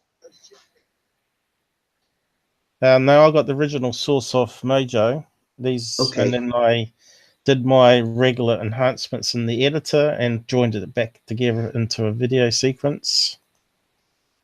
Now, I'm only using open source tools. The experts out there, I thought maybe will have better tools and more expensive gear than I to do analysis on, but all they want to do is say it's a hoax rather than look at it with fresh eyes, if you know what I mean. Well, that's why, Paul, I reached out to this forensic video analysis company called NCAV, and they're online, and they charge $750 for the first analysis and $275 for every hour after, and they're unbiased. And I'm going to save up, and I'm going to try to get that analysis done. Might be wasted money, though. Yeah, maybe, but I think they'll give an unbiased and a really good. They'll be able to pull the low light out a lot better than we can. Yeah, Mojo. Right. The thing is, you're talking one source of information that won't confirm anything. It needs to be tested by several people who are the best in the field before you're going to get any kind of real listening time. Well, I would offer my video to anybody. But they will need a location and also map it on Google Maps and do 3D to work out the size of it and how far away from the camera it was. But as you can see, I've brought up this one at the end of the video, which was very hard to see. But again, I think looks like a mantis head. And if we zoom right in, it looks like it's got big eyes and a different shaped head to the other one. Yeah, it does. And also, you can't see. It does, yeah. That's just one frame. I've got more here. I did 4 frames. That does look like the mantis, though. Now here's a one with a different color flipping on the video, and I've tried to hand draw it, but it's easy to draw it on tablet, of course. But if you have a look, are we just seeing what we want to see? I was just drawing around the outside and drawing around where the dark areas was, and to me it looks like what people were saying, like a mantis type creature. And of course, We can't see any clothing. Again, it's one of those black jumpsuits. And of course, it's inside the weed, not the weeds, the reeds. You can see the reeds here, which are faded out because of the way I've done the color swapping on it. But you can see I haven't tried to lead anyone. I've tried to enhance it as best I can and let people make up their own minds if they think that's another type of creature in the reeds. And I think this one was head. This one looks like it's got a bigger eye here. So there's the eye here. And is it squinting that eye there? I don't know. It could be camera artifact. But it doesn't look like there's a kind of big eye like people have been saying on a, but it's definitely not a alien grey. This one definitely has a mantis looking head to it. Yeah, Like can I just mention one thing? If it is insectoid, just imagine dropping an ant off a multi-story building. It's going to land. It's going to be fine. You try doing that yourself, you're gonna go splat. Yeah. So something so light and of that structure could possibly withstand the G-forces that we obviously can't. So well, they say the makes mantis, a little bit of sense. The mantis has what, 6 limbs? So here's one here which shows, to me, it looks like the black suit, the same as one inside the ship. See that here? Huh. Yep. Now, and that looks like a big eye at the top here, which I haven't done really well here on the editor, but it looks like a black eye there, and maybe it's squinting its eye over here, or it's just some camera corruption. But it does look like a big head, and it does have more of an insect looking. But of course, the frames were getting corrupted at the end here, Paul. and he only shined his torch for a wee while. Yep. Hey, Paul, it's interesting that I didn't discover that image of the mantis. That was a viewer. So I didn't even know that existed in the video. And then a viewer spotted it and told me about it. So they didn't say it was a mantis, though, did they? No, they didn't. They didn't. And so this is new to me that you had that image done so good. And so that would be the first image of a mantis in the film. So I've never been able to film it. Yep. But if people are saying out there, all the UFO experts out there have already labelled it as a hoax, it's not going to go any further. All I did was, I saw it on your site, right? I asked you for the source so I can do a proper analysis on it, because the video you had up, you hadn't de-interlaced, and you didn't even know what de-interlace was, you told me.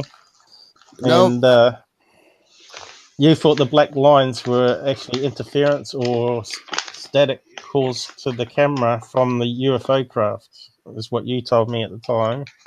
But you had it up on your channel with the black lines, and I wanted to get the source and do a proper de-interlacing. And of course, de-interlacing has various algorithms. I tried all of them to come up. I come up with the YAB. I think it's called YAD2 or YADIF2 or something like that. I'd have to go back and check.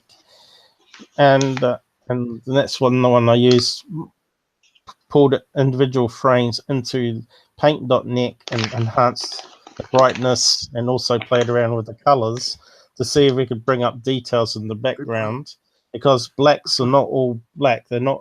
I think the multiple black. They look black to us, but when to the editor, they're all slightly different color blacks.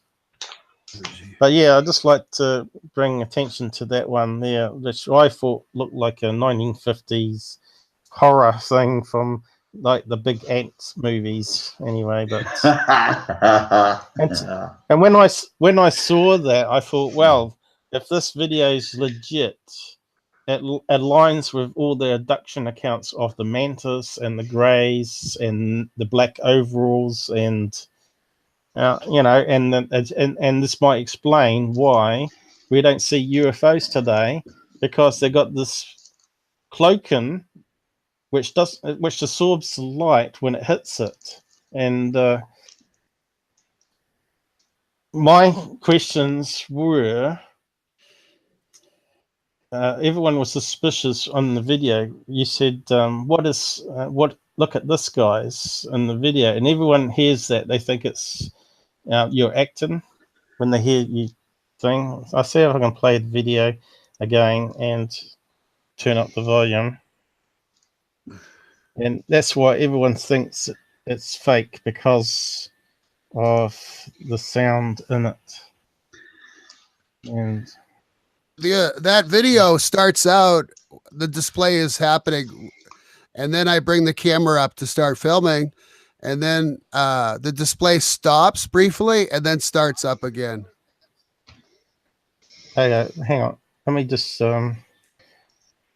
if I can pipe the audio to the stream, because it is a lot harder doing it this way than showing it on computer. Want cable? Where's cable one? That one there. Okay, so let's see if we can get some sound.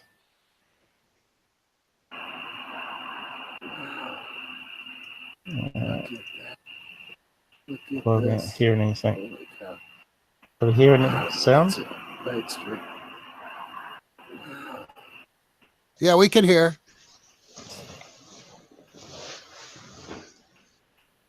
It's beautiful. Just want to show you, I'm going to grab my flashlight, show you that this was straight ahead. Look at it. Still going on over there. Look at it. Wow. That sounds working, is it? Unbelievable. Have I changed it right? Yeah, the sound's working. Look at it. Okay. Look at that, guys. It's very low. Look at that.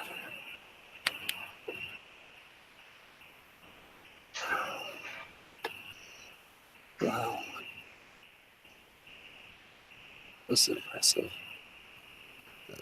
That whole deck area is visible there, Paul. That red light in the top right and the yellow light, that's the whole middle deck area. Excitement.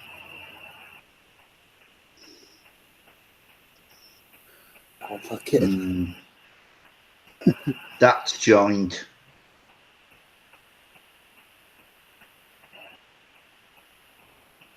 Well, I don't believe it's one ambulance.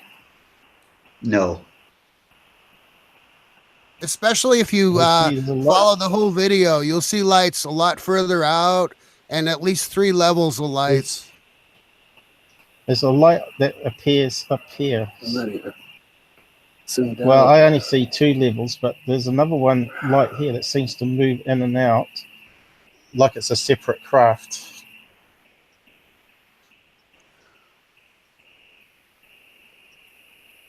But anyway, if you look at my, okay, but they've been known to release the thing orbs. is- Could be probes, could be anything. but did you hear him say "oh" when he zoomed in on the creature? I don't know if I can hear it because I've piped it. It says, Okay. I was saying, look at this, guys. Yeah, and people, the skeptics out there, like Dan of Law, saying that's a hoax by the way you're sounding. You know, that's up to him, but that's not the case. And why did you say, look at this, folks? I try to do a little, I try to talk a little to the camera because I know there's people, you know, watching, and I wanted to have a little sound. So I'm a little excited, of course. And that's it. That's what came to my mind.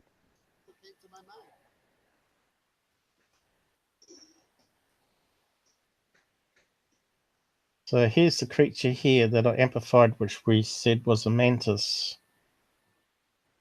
And that's it showing up here on the first time. So that's heading towards you to abduct you and stick you on the ship. It definitely seems like it's closer than the UFO. Yeah, it's heading towards you. I think it gets bigger slightly. Yeah. And then suddenly all the lights turn off and that object here disappears. Now at the beginning of the video we didn't see this object here. Because you shine the torch this way, and that object was definitely not there at the beginning. So that means it's not just one alien, you got two people in suits. You got one inside the car over in the distance, and you got this one hiding in the fields. Yeah, that's when I got all the Hollywood actors up, you know, and paid them. Now, robot aliens. Yeah. You've done elaborate hoax if you've done it for robots. Exactly. Now, lots of money. These helpers, they haven't come forward to say, yeah, we're a part of the hoax. It's a bit like that Bigfoot video where they say he was in the suit. Now they're still debating that one today. Exactly. But yeah, I was just trying to get it. Guys, look at this. Look at this. Oh my God. I was just trying to get that to that part where that creature at the end, because at the beginning we see it. Where you turn the light on the weeds. Straight ahead. Here. Right, we don't see the creature over this side. Yeah. Still going on. So we zoom in. Now at the end, you turn the torch on, and there's that creature. Now, we didn't see that there. There's the UFO. There's the creature disappearing.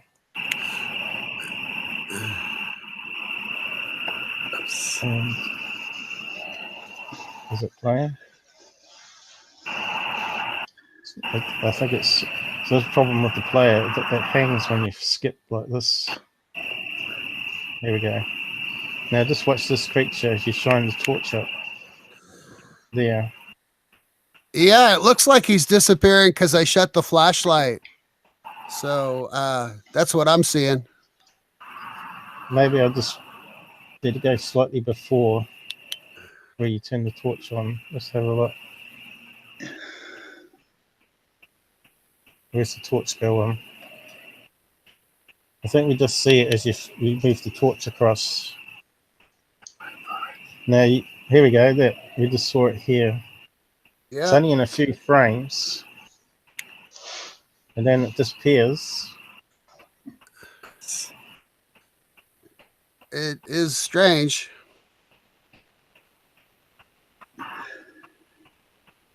And we could hear that sort of weird noise in the background. And you hear the crickets or whatever it is. Are they crickets? I'm not sure what you have there. Yeah, they're crickets. They're crickets. And you turn the torch on, and all the lights go off. Now, how do they? But the thing is, why didn't you keep on filming and head towards where the craft was so you could see? Was there a reason why you didn't head towards the craft? The creek was in the way. So yeah, I couldn't get it. It was that part of the creek is deep. There's some parts where I could cross over in the summer, but where I was and that location was very deep, probably 50 feet deep there. So Todd on the side saying he don't really see an ambulance unless an ambulance that evacs folks to Europa or Gamma need. I'm not too sure what Todd's on. Well, actually, is that sci-fi? Yep. Carry on. Todd Q, he makes a good point here. He states, I think the EM field associated with the craft tends to distort the reflected light, which blurs the images. If the pictures are crisp, like Billy Myers, they're probably fake, in my opinion. I tend to agree with that. I did a Bill Myers stream last week, wasn't it? And we looked at the models and how that guy was duplicating all his videos. He duplicated all his models and photographs. In fact, we even showed some of the photos that he had taken from magazines and TV, and the guys found them and did a side-by-side. And Billy Meyer, as far as I'm concerned, is totally debunked. Even his prophecies, they have, if you look on the website, he's actually plagiarism. He's taken the prophecies from other people and made them his own. So obviously he had books and stuff that he copied from, and also he read science magazines. As you know, I had magazines also as a kid that predicted that we'd have space stations and be living in them with artificial gravity by 2020. That still hasn't happened. But he could have made predictions. Could be close. He could looked at the magazines, those, and used them himself and said that we're going to be living in space stations by 2020, right? Or, we've got ISS space station up, so we sort of have a space station up there, but I don't know if it's got artificial gravity from spinning. Maybe they have part of the space station that has artificial gravity. I don't know. But what I'm saying, we haven't got moon bases. Yeah. But it's all speculations, and prophecies are speculations, and it's forecasting. Now they're saying there's going to be a civil war in America. That could quite happen with all the crazy politics that's going over there at the moment. Nah, they're too stupid. They're too stupid to have war? What are you saying, Robert? Hey! They're too stupid to realise what the government's up to. We're waking up. Well, we're waking up. I hope so, pal. I hope people are more clever nowadays to know that civil war is not going to solve much. It's only going to divide people more. So there's no winner. There's no winner. That's right. There is never any winners. There's only death with wars. But man need to come together. All races, religions. Religions are a problem, I think, myself, because it's organized brainwashing and telling people how they should live. Correct. To a set of rules. And really, that's not what the West is about. West is about freedom of speech and people living how they want to live their life without causing injury to others. People are now legalizing smoking weed, and now they're saying it's benefit. And now FDA's disapproved that medical benefits of weed, and maybe that's a good thing, But I don't agree that can young help kids with certain conditions, but it doesn't give a clearance for everyone to smoke it, because I've seen people go down. I don't agree. I don't agree that kids should be using weed because their minds are still developing. There should be a age restriction like there is for alcohol, and it's up to the police. Well, I don't know, parents to patrol the age group of when people should be using it. But Paul, I've personally seen people develop psychosis through using it over 20, 30 years. Really? They're not the same person that I used to know. Yeah, but they're smoking it, aren't they? Yes. Is that what you're saying? Yeah. Smoking. They wake up to it. They go to bed with it, and they're the people who suffer. Yeah. It's like when I got back pain. If I take painkillers, it does my head in, and it has side effects. So I try to only take the painkillers when I'm at maximum pain, and then I have days and weeks or months off when I don't take painkillers, and I just live with the pain because I choose to do it that way, and I don't want to become dependent on it, and also I don't want it to lessen its effect. The more you take it, the less effective it is. Then you increase the dose. That's right. It's just crazy, and things like not really solving the problem. Yeah, it's not solving the problem. It's compounding the problem. Mind you, weed oil does stop seizures in kids, you know, and has less side effects than other drugs. But they are looking at opening the So skull does and putting in Valium, these but that has its dark electrodes. side as well.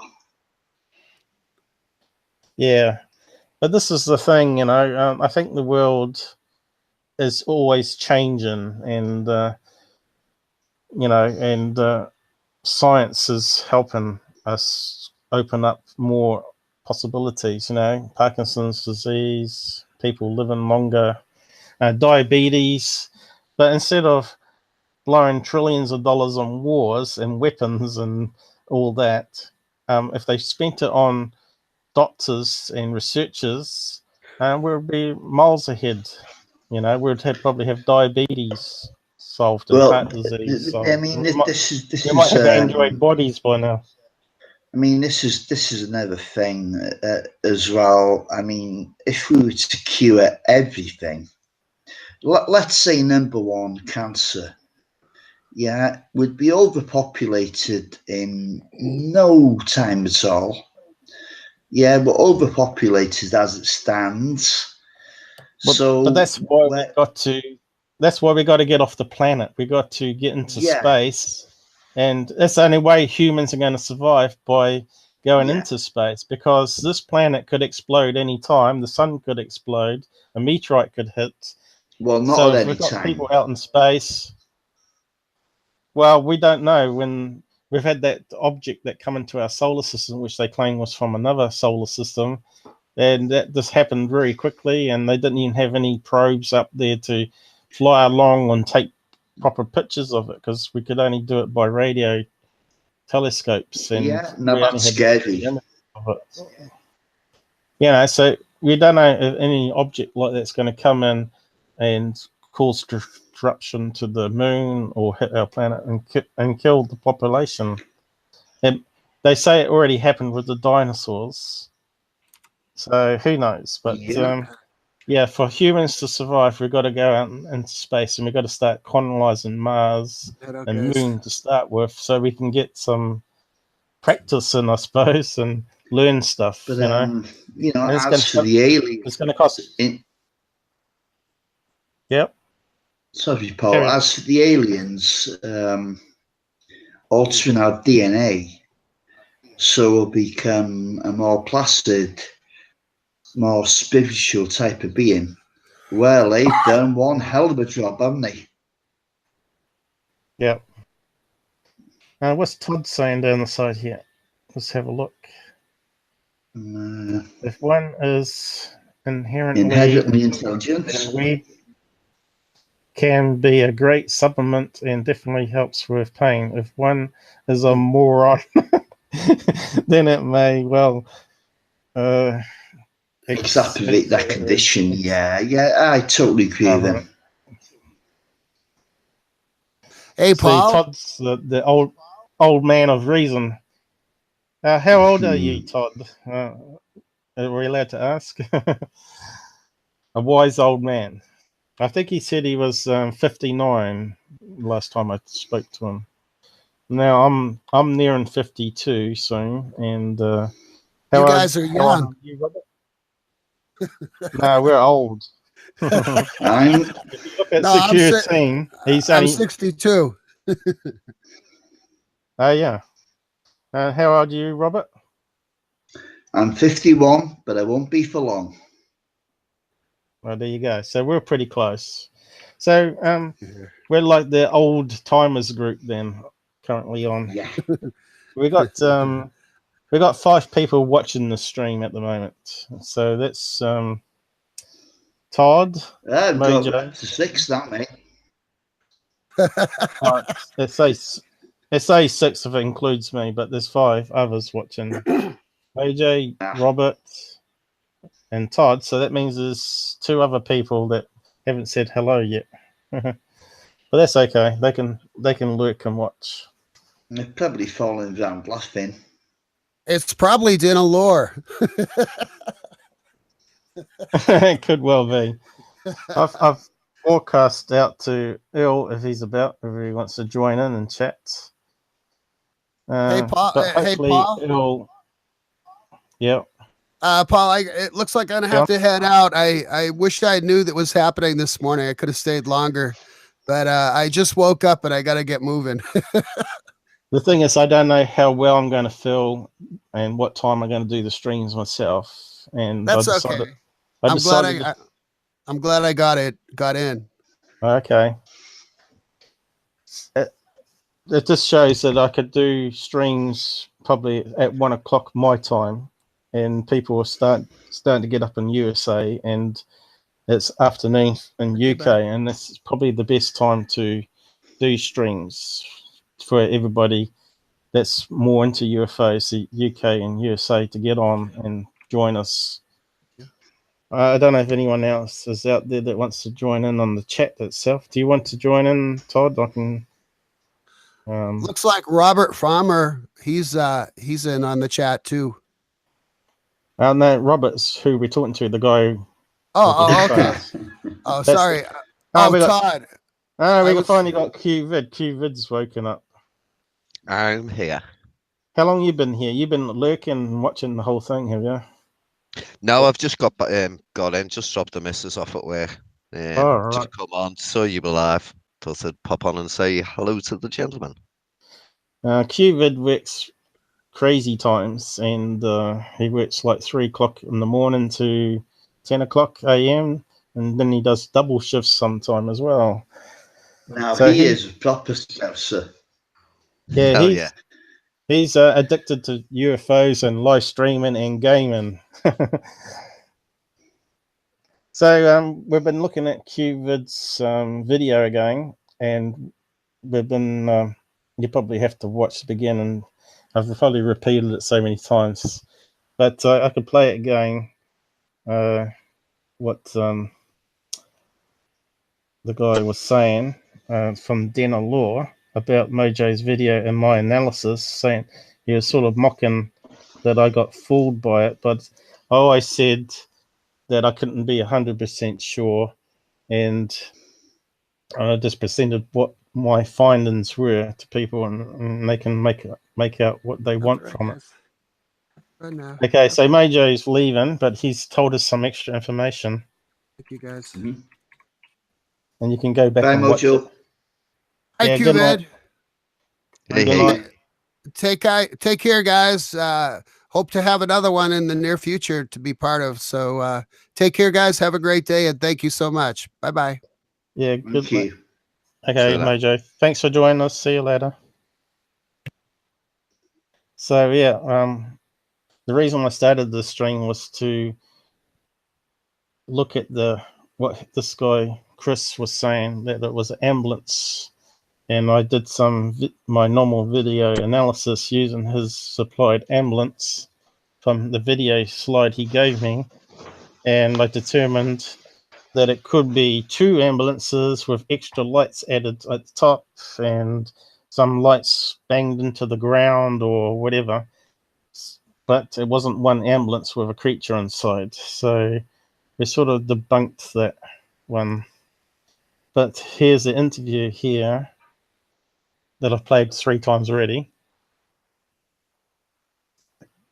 Is that playing? I don't hear any audio of it. You don't hear any audio? No. Yeah, maybe it's stuffed up already. Let's try that. Try again. From a well, I'm not gonna say a mutual acquaintance. I'm not gonna mention his name on air, mostly because I forgot it. Sorry, Matt. Unfortunately, he's not on my friends list anymore, just because I was getting bombarded with just all kinds of just insanity at that point. And I think there was is it loud enough? Well, there was an incident on my Facebook page that I didn't like and couldn't stand for. I'm like, no, you're gone. And he sent me a video from another known hoaxer, whom I actually. I'll just pause that. Now he's saying that I bombarded him with messages. You know, I'm quite compassionate about the UFO thing, so I share a lot of links with people, as you know, QVid, and I talk a lot as well. But I'm not bombarding this guy because he could easily have blocked my PMs on Facebook. So he's exaggerating there. What happened was he's an anti-Trumper. And what happened is he was blabbing on about Trump and porn stars, and I had my say, and I posted a link to that Red Elephants guy who may be anti-J. I can't say the word, probably get slapped in the face. But he presented a video about MS-13, about how the news were taking what Trump said out of context, and he didn't like me posting that video, and then he suddenly blurted a load of stuff at me and blocked me on his Tube and Facebook and all other accounts, Twitter. So I'll just carry on playing it. With a mutual friend of ours, Scott Brown, because I know that Scott is a video editor, and for video analysis, it's a kind of his thing. And I told him the entire story. Good. Oh, he's very good. And he looks at it and he's like, I want you to be able to tell me exactly what you think this is. And it's like, I think I know what this is, but I need you to be able to tell me what this is. And he's just like, well, it's like, well, this is an ambulance. Like that's an ambulance of some kind off in the back. I'm like, that's pretty well what I was looking at. Like, yeah. And I went and found the, several different ambulance, videos for people to see is the light structure and pattern possible on this type of vehicle. And yes, it is. And it was one of those like, oh, okay, well, there's an alien there, and there's an alien, like the alien's in the background, and like, oh, like, man, but what about the EBE that's out there? I'm like, a guy in a mask. Like, you gotta know, like, it's somebody got their friend to park an ambulance at the other side of like a creek or like a small lake or something like that, turn the lights on and go woo, and then put like an alien mask in the front of it. And obviously, if you've ever seen the inside of an ambulance, there's a lot of lights on the dashboard, and it's like, oh, well, there's glass there. I'm like, yeah, because that's called a windshield. Like, and you can tell exactly what's going on, and the fact that it was filmed on one of the old Hi8 films, which getting video analysis out of that, especially with the CCDs being as crappy as they are on those cameras, you can't actually boost the gain on those things.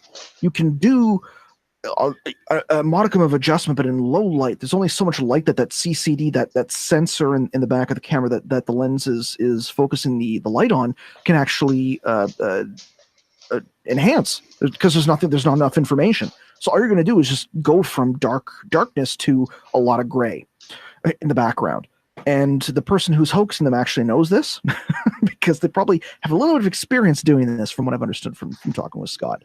And this person did this full analysis in the video, like 25-minute analysis. Like, but didn't you watch the analysis? Like, no, because the analysis video you did destroyed the evidence that I would need to be able to make an educated guess, or at least an educated,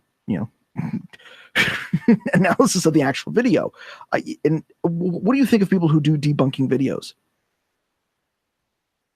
Who do that type of like cutting up the evidence and like saying like, well, this is my take, and they have all these overlays and stuff on it. I think that it serves a purpose to do debunking videos. That's all like screen captured, but he didn't mention my name because he couldn't remember, else he probably would have. But well, I'm not going to say mutual acquaintance, and I'm not going to mention his name on it. Bill knew sort of changed color on the face there, but he knew he was talking about me and Mojo's video.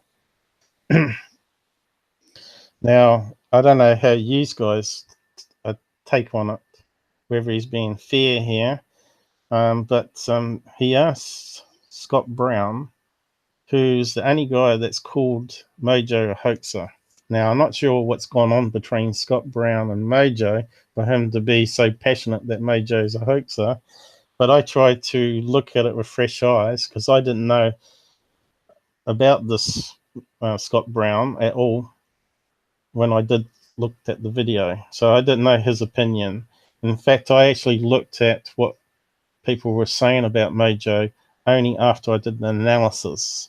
So my analysis was completely virgin, and pulling out those creatures from the video footage, I was sort of taken back when I first saw it and thought, wow, if this guy hopes this, he's a damn good puppeteer, and he should be a millionaire working for Hollywood or doing some good stuff like that, you know.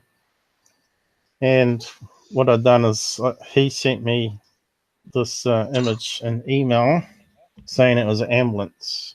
That was all he gave me in justification. And I said, that only fits one frame. I said, you got to do it across the whole video. And it looks like the craft is moving sideways. So is this ambulance moving sideways on a boat? And there's a lot of more questions than answers. And he's saying that the creature was actually in the chair in the ambulance. Now we saw when I zoomed in that the creature was, if the creature was here, the seat is here, and it has a high back. And if I bring it up and show you, because you can see he's using what Adobe what's it called? After Effects. Looks like he's loaded it into there. So if you look at the creature compared to the seats in the car there, you can see here that it's reflecting light off these lights at the top here, off the chair, and it's obviously a black chair, and it's got a side bit. Now, that didn't look like anything in the ambulance at all with the chair, with the high back. Now, could that be a CB radio attached to the side? I don't think they'd have a CB radio there. But my take on this is I don't believe that's an alien. I think it's more likely to be an ambulance. And I think debunking is fine. I think debunking is fine. The thing I don't like about our whole topic is the people who put up bullshit who know it's bullshit. They piss me off. That's the stuff I hate. Now, if you do an analysis on a video, if you get it wrong, you get it wrong. That happens. Everybody gets it wrong sometimes. Oh, yeah, but for sure. At least you are trying. That's my outtake on it. And yeah, if he's debunked the debunker, great. We need people to make sure that people who do debunks like yourself are getting it right, because as I say, you can get it wrong from time to time.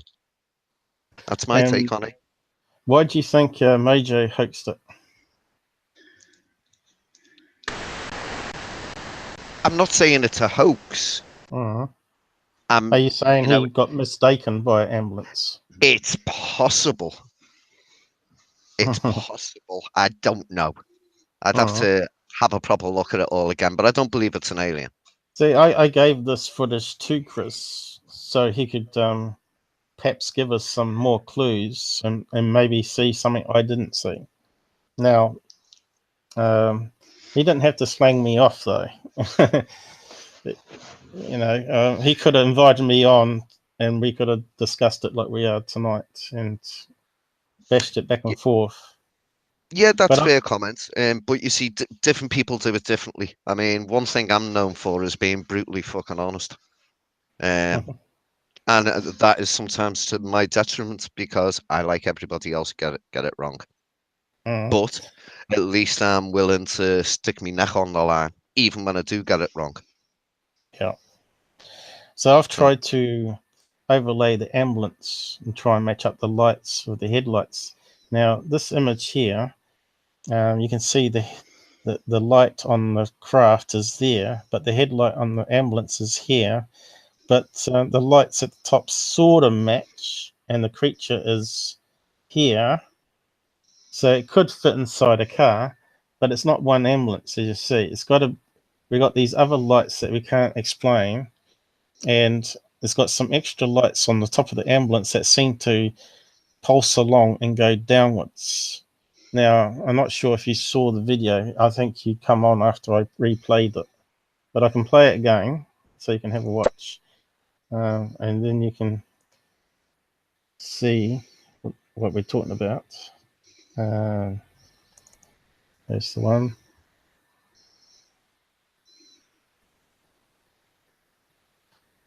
Now, I won't enable the sound, maybe, again. I'll just play the video. Now, this is an ambulance or ambulances, we're told by the skeptics. Now, I'm not sure what's happened there. Yeah, part of the problem as well, you know, when you share a video on Hangouts, Paul, Yeah. part of the problem is, to me, watching this now, it's awfully jumpy, whereas if I was watching the original video, it would be smooth. Yeah. But that's just unfortunately, I can't share on Google Drive for you, yeah, because I haven't got permission from Mojo to do that. So that's some crazy lights. Now, if he hoaxed this, why would he go overboard with so many lights? Because that would make it suspicious, wouldn't you think? Are you there, Kevin? Yeah, I'm here. See, we know he's swinged back out, and you can see the grass are cutting some of the lights. And the questions I have is, why won't he give the location? If he gave me the location, I could probably estimate the distance and the size of the craft. He said it was a big... This is the whole problem. Mm. Yeah. And worse than that, he seems to be in there for financial gain. But he hasn't made any money from it. And he hasn't made as yet, but he suggested that he intended to. He wanted to keep copyright, he said. Yes, well, that's tantamount to me. Is suspicious that he wants to maybe sell the rights some stage and make money. Well, to be fair, Paul, okay, let's put it this way. Say either of you guys are out in your back garden tonight, and you look up into the sky and you see something that is absolutely amazing. Whether it's a UFO or not, that's what you're perceiving it as, but you think it's amazing. Are you just going to put that video out and let everybody in the world use that video, put it on their channels, make money off it? Well, you aren't. I see nothing wrong in keeping the rights to a piece of footage that you own. And if it is genuine, as long as it's not a hoax, as long as you are not being deceptive, you know, you're looking at it in real life and thinking, that's a helicopter, right? I'll put it out of focus and I'll film it. Oh, now it looks like a UFO. Right, let's tell everyone it's a UFO. Yeah, as long as you're not doing that, I don't care if somebody keeps the rights to it, because if I went into my garden right now and I was able to capture a genuine friggin' UFO, I would copyright the son of a bitch as much as I could. That would be mine. And anybody using it, I would slam them with a copyright notice without even thinking twice. I would make every penny off that I could, so that I could then reinvest it in my family, in my house, in my life, in my equipment. I see nothing wrong with making money off videos. I do see a big problem with putting out fake shit when you know it's fake shit, or making hoaxes. That's where I've got the grievance with a lot of people. What channels are we talking about there? I'm not going to call out any channels. I'm actually I am actually going to be, I've put a message out to, I'll say, a friend, and this message has gone out through friends of mine for about 3 days now. I'm trying to get hold of somebody because I want them to take down one of their videos, and if they don't, I am going to slam them within the next week. As I said to Mojo, I said, there's nothing wrong putting it out at lower DPI. So you can put it up on your YouTube, but not put it up in HD, but put it at 300p. So it's lesser quality. So anyone copies it, they're not going to have the decent quality that you have for analysis or whatever. And that's when, if you get someone like James Fox that comes along and wants to make millions of dollars off it, you really want to cut off that profit. You want at least a decent camera at it, you know, one of those 10,000K cameras that can and infrared camera and maybe full spectrum. You want the whole shebang so you can carry on doing more research in the UFO field. So yeah, you want some sort of cut. You know, if he's going to make millions of dollars of it, you want some sort of cut. I can understand that exactly. But what I would do is maybe I wouldn't show the full footage. I'd do like To the Stars would do. I'd give you maybe a middle bit of it and maybe some of the creature that was shown, but I'd just put that up and say people can use that and get the message out. And then say if they want to see the full video in HD, then they need to support you on Patreon to get access to the full footage or something like that. That's what I would do. Because like you said, you want to do it full time, you want to make a living of it, but you also want the information to get out there. And Yeah, it's true. you want to help the UFO field, not. But the thing is, if you do that, people will call you maybe you fabricated or hoaxed it, and this is the problem that will happen with Mojo if he wants to keep the rights, you know. But anyway, we'll play more of the video. Absolutely, it's too big a thing to be making a few quid out of. Just share it. Yeah. So you're saying if you spotted a UFO and had the most amazing footage right now, yes, you would not want to make a penny off it. I would not put a penny. Oh well, you say it differently to I then. I mean, I understand exactly where you're coming from, and I agree with Paul putting some snippets out. Fine. But if you released the whole thing, that would be on every news channel, all those news channels across the planet, across the globe, are making money on their advert. Every YouTuber who is monetizing their videos would make a fortune off it, and you would be sitting there with nothing. Absolutely. In all nothing. fairness, I would be careful who I distributed it to. But you would, if you haven't copyrighted it, the money because there's big red flag straight away. But if you haven't copyrighted it, then you can't be careful who you give it out to, because the second a YouTube channel puts it out, I can just copy it straight from their channel. I wouldn't put it on a YouTube channel. Well, YouTube is thinking small-minded. You know, it's the news channels, it's your big documentaries, it's the big companies. But what you do is you would basically, if you had a good way of putting it out, whether it be a television program that were really interested in it and wanted to pay you God knows how much money, you also put a clause in there where every single time they show it, they have to pay you again a certain percentage That's of their of no profits. interest to me at all. It would be to me, because that would help me continue doing better research with better equipment. Instead of having a little Sony webcam, I would have a friggin' nearly $100,000 camera like one of the Reds. You know, those things. Friggin' hell, just to get a screen on it costs you about £3,000 or £5,000, and that's just for the screen, that bleeding big. The actual camera itself is something like £48,000, and the camera is just a box. It doesn't even have a screen on it, you know, but it's an amazing camera because it'll shoot in super friggin' 4K and everything. It would also pay for a brand new computer so that I would be able to process the likes of that footage. Because red footage, none of us here would be able to do that, I am sure, on our computers, because there is so much information in 1 second's footage from a red camera.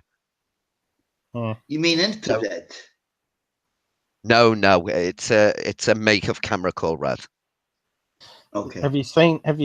I think I might have posted on my Facebook fan page the new color IR. You know how IR is like or FLIR is actually made up on all these different colors. Well, this new technology is like filming daytime at nighttime.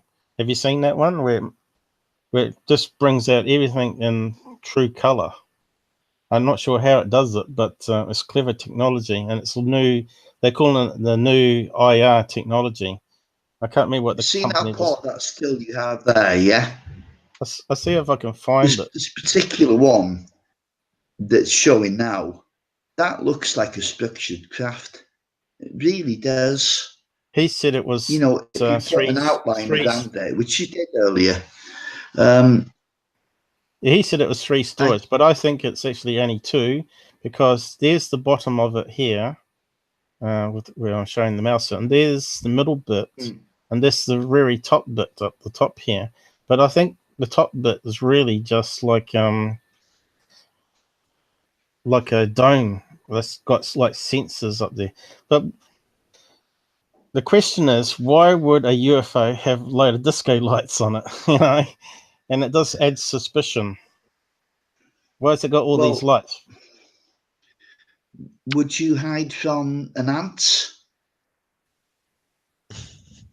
Because if it bothers you, just stand on it. But they're big ants. But if we carry on playing that video, and I'll see if I can find that new camera that I'm talking about. Now, see, the fact that he won't give up a location, that makes it very, very dubious. We talked about that earlier, so you probably have to watch the live stream. Because realistically, if it is a UFO that's come down, it's probably still not parked there right now, or he would have much, much better footage of it. So why won't he tell us the location? Is it coming back? Did they leave a note? See you in 5 days, see you in a week? No. Suspect. Yeah, all that makes me think is if you were to possibly go there, you would be able to tell that, yeah, this was more likely to be the likes of an ambulance fucking car park, filmed close to a hospital, yeah, but if you have a filmed look on at an this, angle. You know. If you have a look at this frame now, we've got a little white dot way over here. Yeah, that could be somebody. That one seems to drift in and out from the car and actually goes a longer distance away. If you look at the video lots of times and watch people on a particular light source, you'll see this one is like a orb light that people talk about, that maybe a probe or something that drifts off back in. But like you said, it could be, if it's a hoax, it could be someone walking around. But that means he's got multiple people helping him with this video. He's got a guy in a suit, and he's got another guy that looks like he's walking towards him at the end. And you're not hearing any footsteps. You're not hearing any snaps of twigs in the video itself. If you have a listen to it in headphones and play my episode. And when you hear him get up from the creaky chair, because he's in a fold-up chair. So what he does is he goes sky watching, he says, and he sits in the chair with the camera looking up the sky. So he saw the lights occur over the lake. So he got closer with his fold-up chair and sat down. You can hear him actually sit in the chair, and it goes creak. And he's videoing it, and he says, look at this, guys. And then when he zooms in, he says, whoa, when he sees the creature. And he says he never saw the creature. But to me, that's sort of suspicious, what he's saying there, because I think he saw it. And then he says his heart's racing and he's trying to keep the camera still, which is possible. Most people would be excited while trying to film it and not trying to crap their pants or whatever, you know. But, yeah, if you look at this one, it definitely looks like it's 2 levels. You know, we got the very top lights, we got middle row lights here, and we got the bottom lights, which are big bright spotlights. Now, they were saying that was an ambulance. The whole thing was an ambulance, and I don't think it is. If it's an ambulance, he's modified it and he's painted it black. See, you're not getting any reflections off the body of the craft here. See this? This is a zoom in. This one here is strobing along and going downwards. And here is where the creature appears. And here's the bright lights at the bottom of the craft. which they're saying is the ambulance headlights. Now, he's got to be a good puppeteer if he's pulled this off. It's better than Billy Meyer. You know, we looked at Billy Meyer earlier last week on another strain. And look, how could that be one ambulance? Doesn't fit. See the weird strobing that's happening up top here? I'm sure you could get LED lights to do that, and you could program it to do it. I'm still 50-50 with it. It could be a smoking gun footage of a real UFO that's decloaked and it's sucking up water. Maybe they need water. Or we're looking at a really clever hoax that's happened. And I don't think he's filming fire trucks like one debunker said it was. He's filming fire trucks that are sucking up water to put up a fire somewhere. Or another saying it's ambulance. Or Daniel Lewis saying it's ambulance. And we tried to fit it with the lights overlaying it. And there's the creature here that was walking towards him. Now, I did a lot of enhancements and zooms in, and sure enough, it's very poor quality video, but it's a 20-year-old camera, for Christ's sake. Yeah, see, if he makes some money, maybe he can buy himself a better fucking camera. Well, I agree. He should, if he gets it to James Fox to make his millions off, James Fox should at least offer him a decent camera to keep sky watching or something, you know. So, I mean, I do agree with you guys that yes, he should put the footage out there, but I completely understand where if you had something that was absolutely undeniable smoking gun footage, that why not make money off it? But no, so, I'm not saying it is. I don't believe it. So we got Todd on the side here because I haven't been watching the chat. So no, I haven't myself, unfortunately. Everyone said it does resemble an ambulance. I've even said it sort of fits. But Paul, what state was it in again? Sorry? What state was it in again? Oregon, just above California. Oregon, yes. Okay. And you have to go back and watch my original video after the stream. But yeah, But again, going back to why wouldn't he say where it happened? Is this something that if you knew where it was, you would be able to go there and reproduce the exact same thing? Is it? Yeah, that's why I said at the end of the video that the video is definitely legit. It's not CGI. We can see it. It's filmed through the reeds on the river, which are like 2 meters high or whatever. So he's at the edge there, and he said he didn't want to go. I said to him, because you come on after, I asked him why didn't he just keep on filming and use his torch and keep heading towards where the craft was, because the lights all went off. And he said he would get soaked because it was a riverway there or something. But because he hasn't given the location, we can't bring up Google Maps and show it. But his reason was that he got hacked and he got stalked for all those years. And he said his best friend even hacked his email account to try and prove that he faked it or something. I don't know. There's a lot he hasn't told us. And he's told me stuff that I can't say in email about other stuff that he said he's had encounters with. Because I did ask him whether he was abducted by him. And he's told me some stuff about that. Now, it's up to him to come forward and tell more of the story on live stream. But he's very secretive. And I don't know if it's because he's scared that he's going to get hacked or people are going to break in and whatever. I don't know.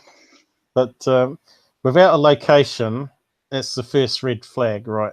We can't verify anything. We can't verify whether planes were flying over that time of the night, whether it was a helicopter. And we can't look up fire truck records to see whether there's fires happening. We can't look up whether there's a crash or a big event or ambulances. You know what I mean? Then you're seeing how I go through when I investigate other MUFON cases, and we haven't got the information there. And that's where the trained investigators got to go foots on ground and get more information to fill in the blanks. I told him it's silly for him not to have reported it to MUFON, because they would have gone out there, measured radiation, looked for footprints, and they would have had daytime photographs and video taken off the area and done a proper investigation. So I said to him, why didn't he have a tripod set up with him filming it to prove that he was filming it live? Then he would have a second camera with footage of him filming with maybe the craft also in the background. Now, you know, I don't know whether he was a novice and he was a first time sky watcher at the time. It was 2011. I think he said that's when he borrowed a camera, he said in the interview before. To me, it's sort of suspicious, and then sometimes it's not suspicious. So I'm still juggling at 50-50. I'm not convinced either way myself. But I know the video's not CGI, at least. And some of the lights do fit ambulance, and overlaying it is not precise, and this saucer image here, if I bring it up separately down the bottom here, I took all the key light frames and overlaid it. Now, QVid, you've missed my one where I was doing the path analysis for NASA, but I've only done part of it, so I'm going to have to do another stream sometime. I was going to do it tomorrow, but I might have to skip a few days now after doing this nighttime one, because it's now probably 4 o'clock or 5 o'clock in the morning, 4:30 in the morning over here. So I'm probably going to have to go, because we've been going since midnight, I think. So it's like a 4-hour video already, or nearing 4.5-hour video, talking about the same thing. But yeah, you can see all the lights that I've overlaid, and there's the creature here. And I'm assuming that's a window here. Whether it's a car, I don't know. But it's some sort of craft. And we could see it was sitting in a chair here. And this light was strobing downwards. Whether, I don't know if ambulances have lights that strobe slowly along and then go 90 degrees downwards and flash downwards here. They were meant to be where the car headlights were. Of course, they're very bright. And of course, we're not seeing any like boot bonnet. We're not seeing any bumper bar. This is overlaying lots of images. So why aren't we seeing any skin off the craft? And we can zoom right into this image and see the pixels, but we can't see any people. We can see maybe there could be a person here. Could that be another person in the dark there? But the fact that you can't see that it's an ambulance doesn't mean it isn't. I mean, throwing the exact same idea back at you, if it is a UFO, why can't we see the outside of the craft? Well, it's got cloaking. It's absorbing the light, the skin of the craft. Yeah, but it's not exactly cloaked if it's covered in fucking flashing lights, is it? No. I mean, Todd in the chat is saying it could just be a misidentification, and he could well be right. But we know there's another creature at the end, so we know there's creatures outside here, and maybe the spotlight's here to light what they're doing. Now, at stages, you can see it has an hourglass shape on some of the lights, and he said it was a foot above water, and you would get a reflection of water would form a hour shape, a figure 8. So that would match up with his claims. Now this is where it's over the grassy area initially at the beginning, but we got this row of lights here which are strange. which is higher than where the ambulance lights would be. And we got this very faint light over here. Paul, I just had a look at Oregon ambulances now on Google Image, and they are like a cardboard box. My Hangout screen has gone all black. Is it working all right there still? Yeah, it seems to be. Maybe we've broken the limit on Google. Maybe we've gone too long on a string. No, you can go. I think it's 6 hours. Oh, why's my screen gone all funny then? You're still live on YouTube. Oh, it's come up now. It's very strange. It was all black on my screen here. It's come all right now. You can go 6 hours. I thought you could go 24 hours on a string. No. Have you tried it out? Have you tried it out? What happens when it gets to 6? The stream cuts off. It just suddenly stops. And you actually doing the video, because I did one on Carl's channel. I hosted a 24-hour live stream. And you got 6-hour segments. Yeah. And then it would cut off. Carl would jump back on, restart the stream, and we continue. Well, that's a bit sucky, isn't it?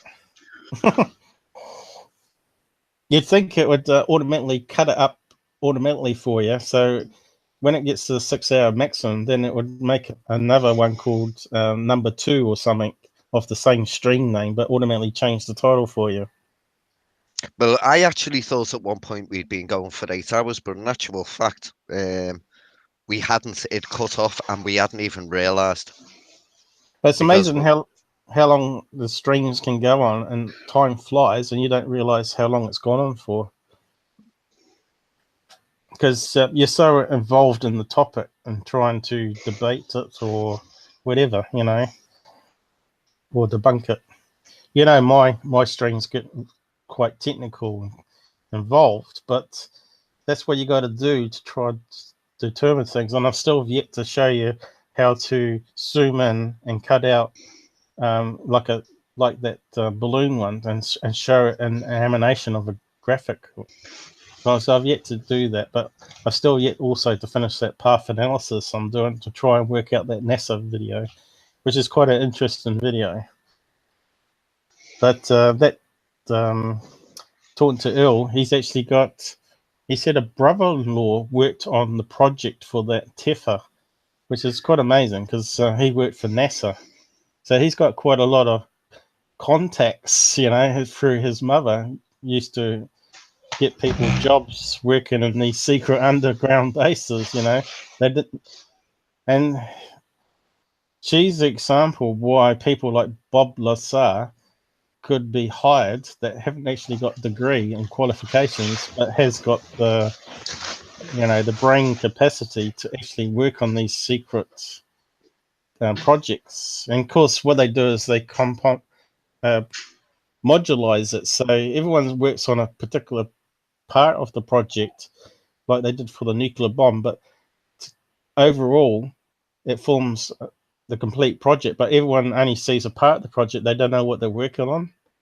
It's quite interesting how they can do that, and it still can be top secret. See, so people might have been working on, say, the control panel of a UFO and not know it's part of a UFO, but they might think it's part of a stealth technology plane.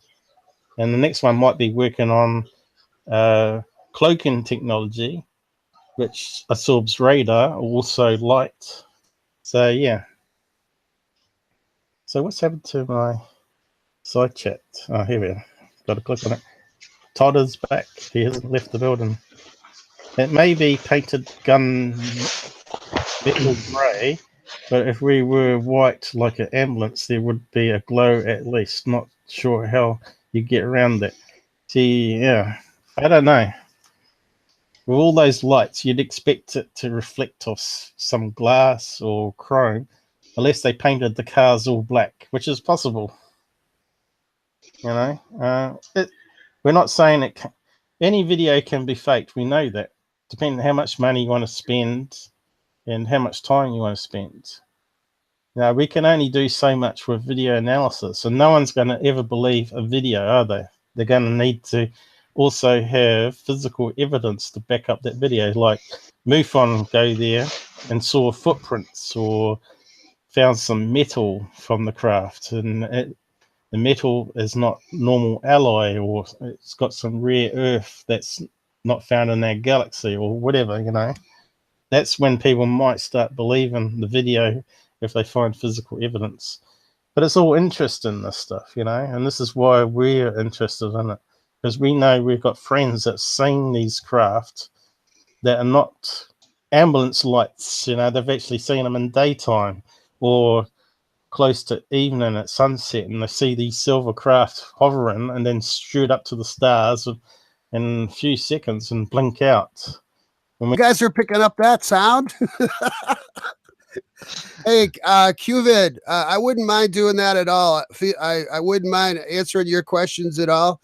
I think it's good to be skeptical. I think that's the right attitude, but I have a history. I have a collection on my channel of aerial displays and near ground displays filmed in Generation 3 night vision that's attached to a digital camera. So I have those things there. And I'd be more than happy to answer any questions you have. So feel free. My only concern was what I shared earlier about location. Yeah, no, that's fair enough. It's more than fair enough. Your YouTube channel is Who Took My Mojo? Yep. Yeah. I don't know if I can post it in. I don't know if I got a link to it, but you can search it quite easily. I think his name's pretty unique, but maybe there's people copying it now. I don't know. Yeah, I've already got it. I've just subscribed to you as well. I'll have a look at some of your stuff, and I'll yeah, no problem. No problem. Take your time. If you have any questions, I respond to all the comments, and there's a lot to see. So you have to weigh all the evidence, QVid. I would never take one piece of evidence as gospel. I would look at the whole volume of evidence, because there's similarities in the aerial displays and the near ground displays. So take a look and weigh all the evidence and see if it resonates with you. I'm not out to convince anybody. What I seen, I know I saw. Okay. I just want to ask this. Now, you said that the aliens know that you're filming, right, Mojo? I think so, because of what they did. Like, there would be a display happening, and then, or they would begin a display, and I would pull out my camcorder, and the display would end. So that happened more than a few times. That made me think that. Now, they knew that you're getting closer to the tree line filming, right? Getting near the tree line. You know, I've talked to other contacts, and they say they know you're filming, and they will only allow you to film so close, so you never get really close footage of them. I think that's true, Paul, because for years all I had was the digital cam analog high 8, and then when I got the Generation 3 night vision, they did not come near like they did when I had the old camera. So I think they're dialed into it. They know exactly, they're in tune with the environment. Even their flyovers, they would do things coming into the area. It was highly suspect. I believe they totally knew, they were dialed into the environment. Now, I know was this Lee Spiegel has done a thing on yours? Yeah, Lee Spiegel wasn't very fair. He never interviewed me. He took the footage and sent it to Mark D'Antonio, who shut it down. But Lee Spiegel was never a good researcher. He never contacted me. He never asked me questions. He only looked at one piece of video. And so that was very unfair.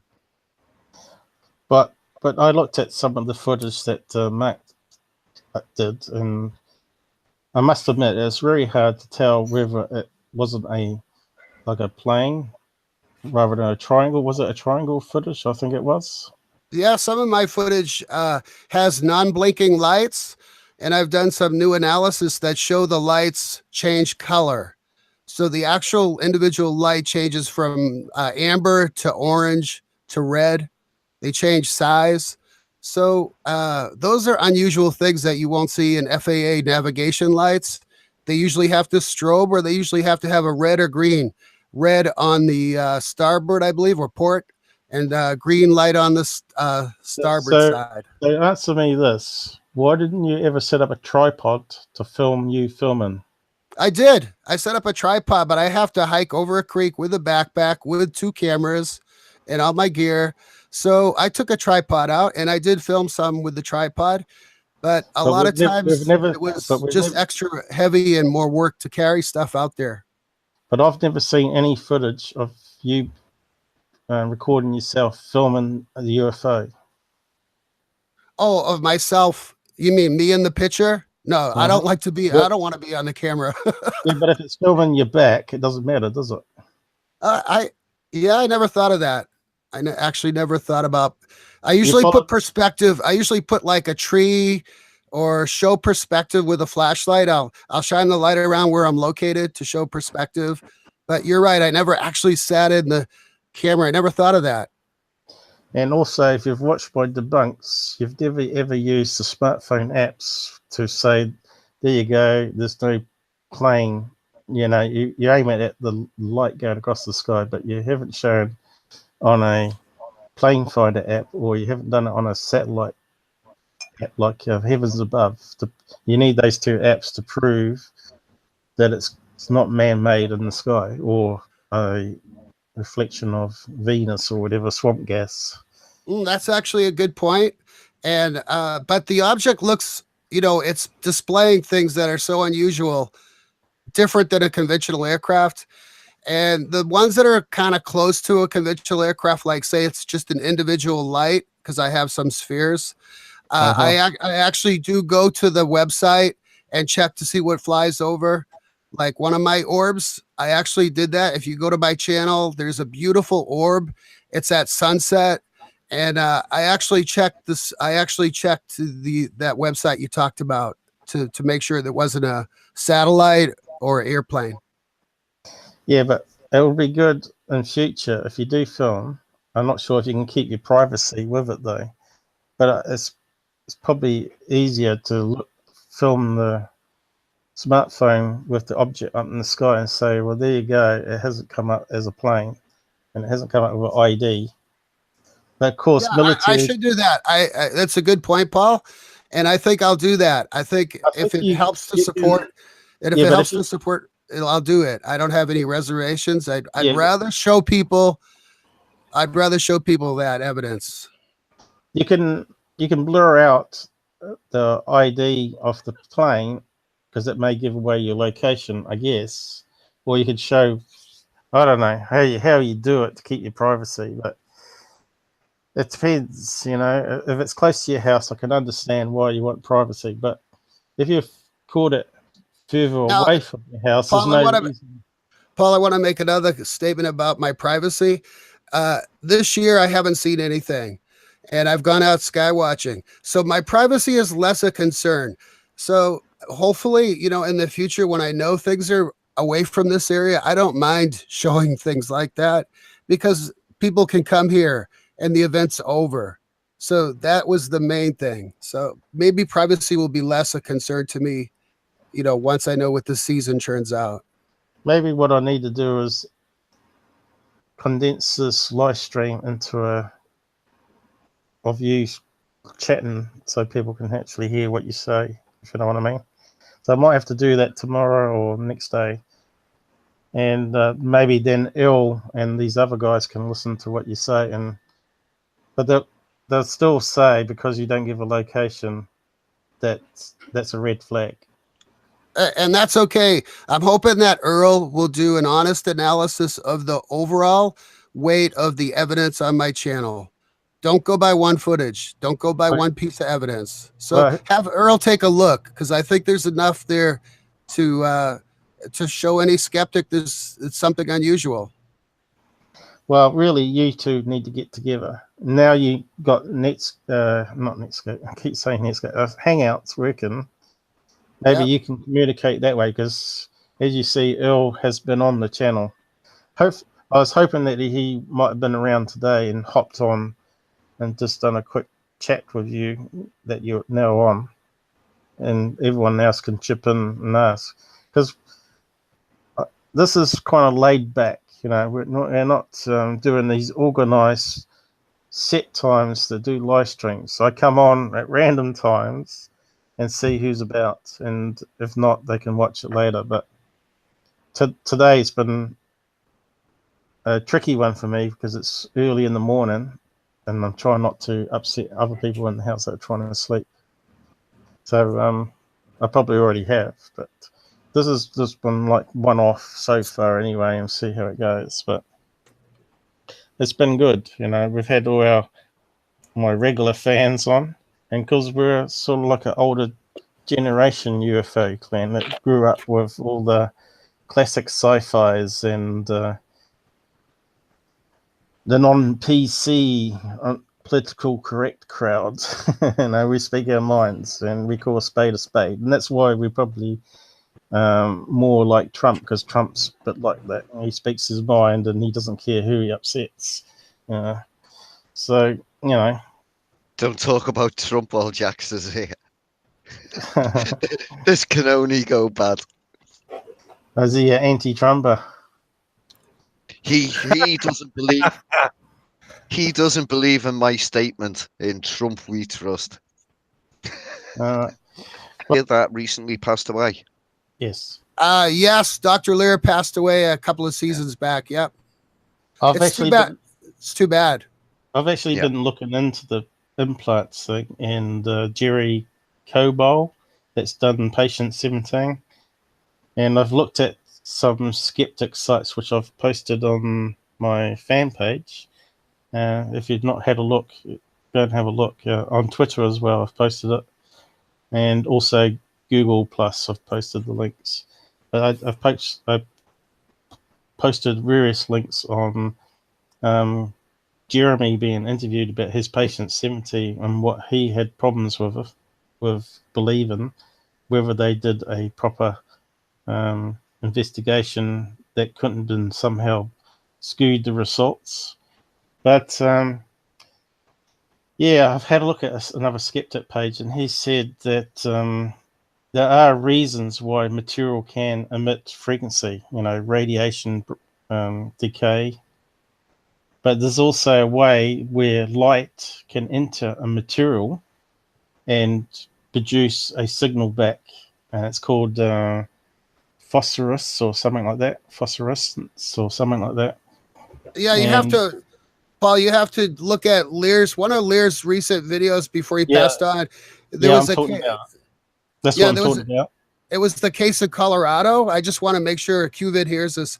They also detected, they had a EMF meter. They were detecting magnetic anomalies on a tree and in and around the house. And then they actually did a UV. They had a shortwave UV light, and they actually found 3 unusual fingerprints on the wall where the guy was getting abducted. So there was a very unusual case.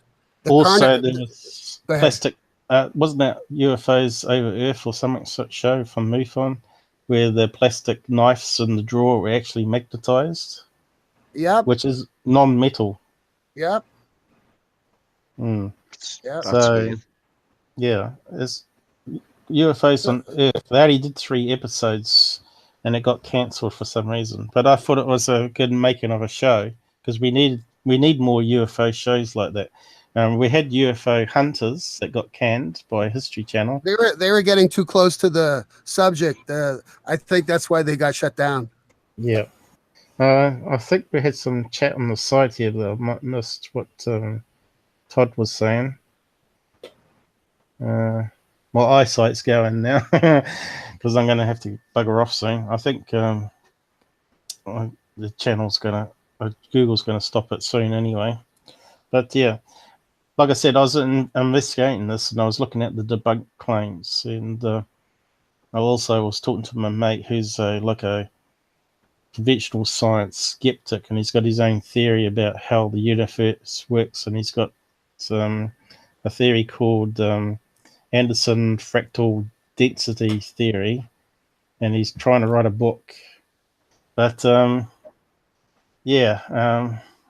I've tried to get him to come on, but he's one of these ones that won't ever get on social networking, and he would never have a live chat. because he's paranoid that he's being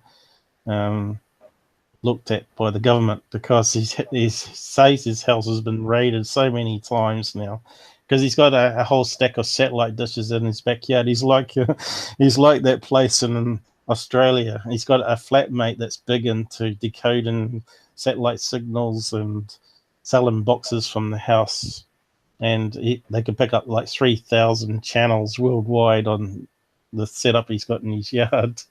And yeah, and of course the police are looking at their place all the time.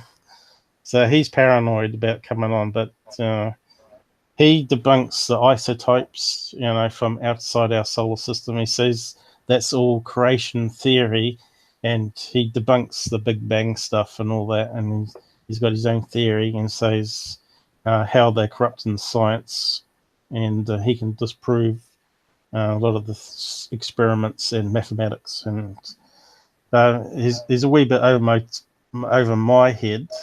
I'm trying to think in his way, but I can understand what he's saying, because he's made a few little videos that I've said, they're good. I could put them up on my channel, but you need to improve the sound on them.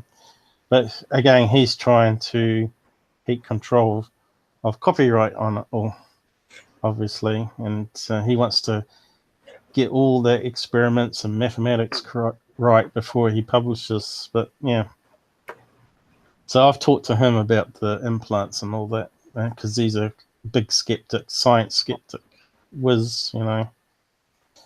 but he calls me sort of dumb because I don't understand it. He reckons a kid from school understands it, but I can't. Maybe I've been influenced by TV science and other science, maybe. I don't know. But I think I'm pretty open-minded, and tried to understand it, and then I tried to present it to others in the way I learnt it, like how I've been doing my live streams, and also debunking Secure Team's voice and stuff, show people how they can do it and they can verify it for themselves. But I just don't understand all these people that attack me when I produce that sort of stuff. QVid loves the stuff I do, but he's the older generation, so maybe it's the younger generation that are more open to stuff and don't question stuff. They haven't got the skills that we've got. Maybe it takes years to be skeptical like us. But yeah. Right, what I was going to say is Patient 17 is a good one to watch if you've not seen it. But unfortunately, you have to buy to watch it. Well, I'm going to drop out, Paul, go and do my son's tea, and go and do my I'm going to drop something. off too, and these guys can carry on talking on the chat if they want to. Well, this will probably turn off shortly after you go, to be perfectly honest. But Jax, I'll hit you up very shortly. Nice to speak to you, Mojo, and I appreciate your honesty. I've subscribed to your channel, and I will hit you up at some point soon, mate. Okay, no problem, QVid. Have a great day. And great stream, Paul. Okay, thanks, mate. I'll have to watch the first few hours back. Oh yeah, you'll be laughing. But I've been diplomatic and not been nasty back or anything, and I could review his episodes and talk trash about them as well, because he's had Michael Horn on, and he's had Mike Barra, a lot of the big names there that have been exposed online by other skeptics and debunkers, but he's never challenged them. He's always been nice to them, and he's been promoting their books and videos. Typical live stream where you get someone on there that just wants to promote his stuff. But here we don't promote books. We promote other people's stuff, of course, but we're not in it for money. We're in it for the UFO topic. So QVid, I'll say goodbye, and I will drop off too. And it's been great, these guys. Been a good stream, and Mojo, we'll see what develops and what other stuff you come out. And take my All right. advice. Take my advice and film yourself filming, and I shall do that, Paul. prove that you're not remote controlling ambulances and robots. You got it, buddy. No problem. Yeah. Thanks. Okay. Good night, mate. Good night. I'll see you later, guys. I'm just going to end now, so I'm going to head off before the sun comes up. Smell you later, guys. Take care.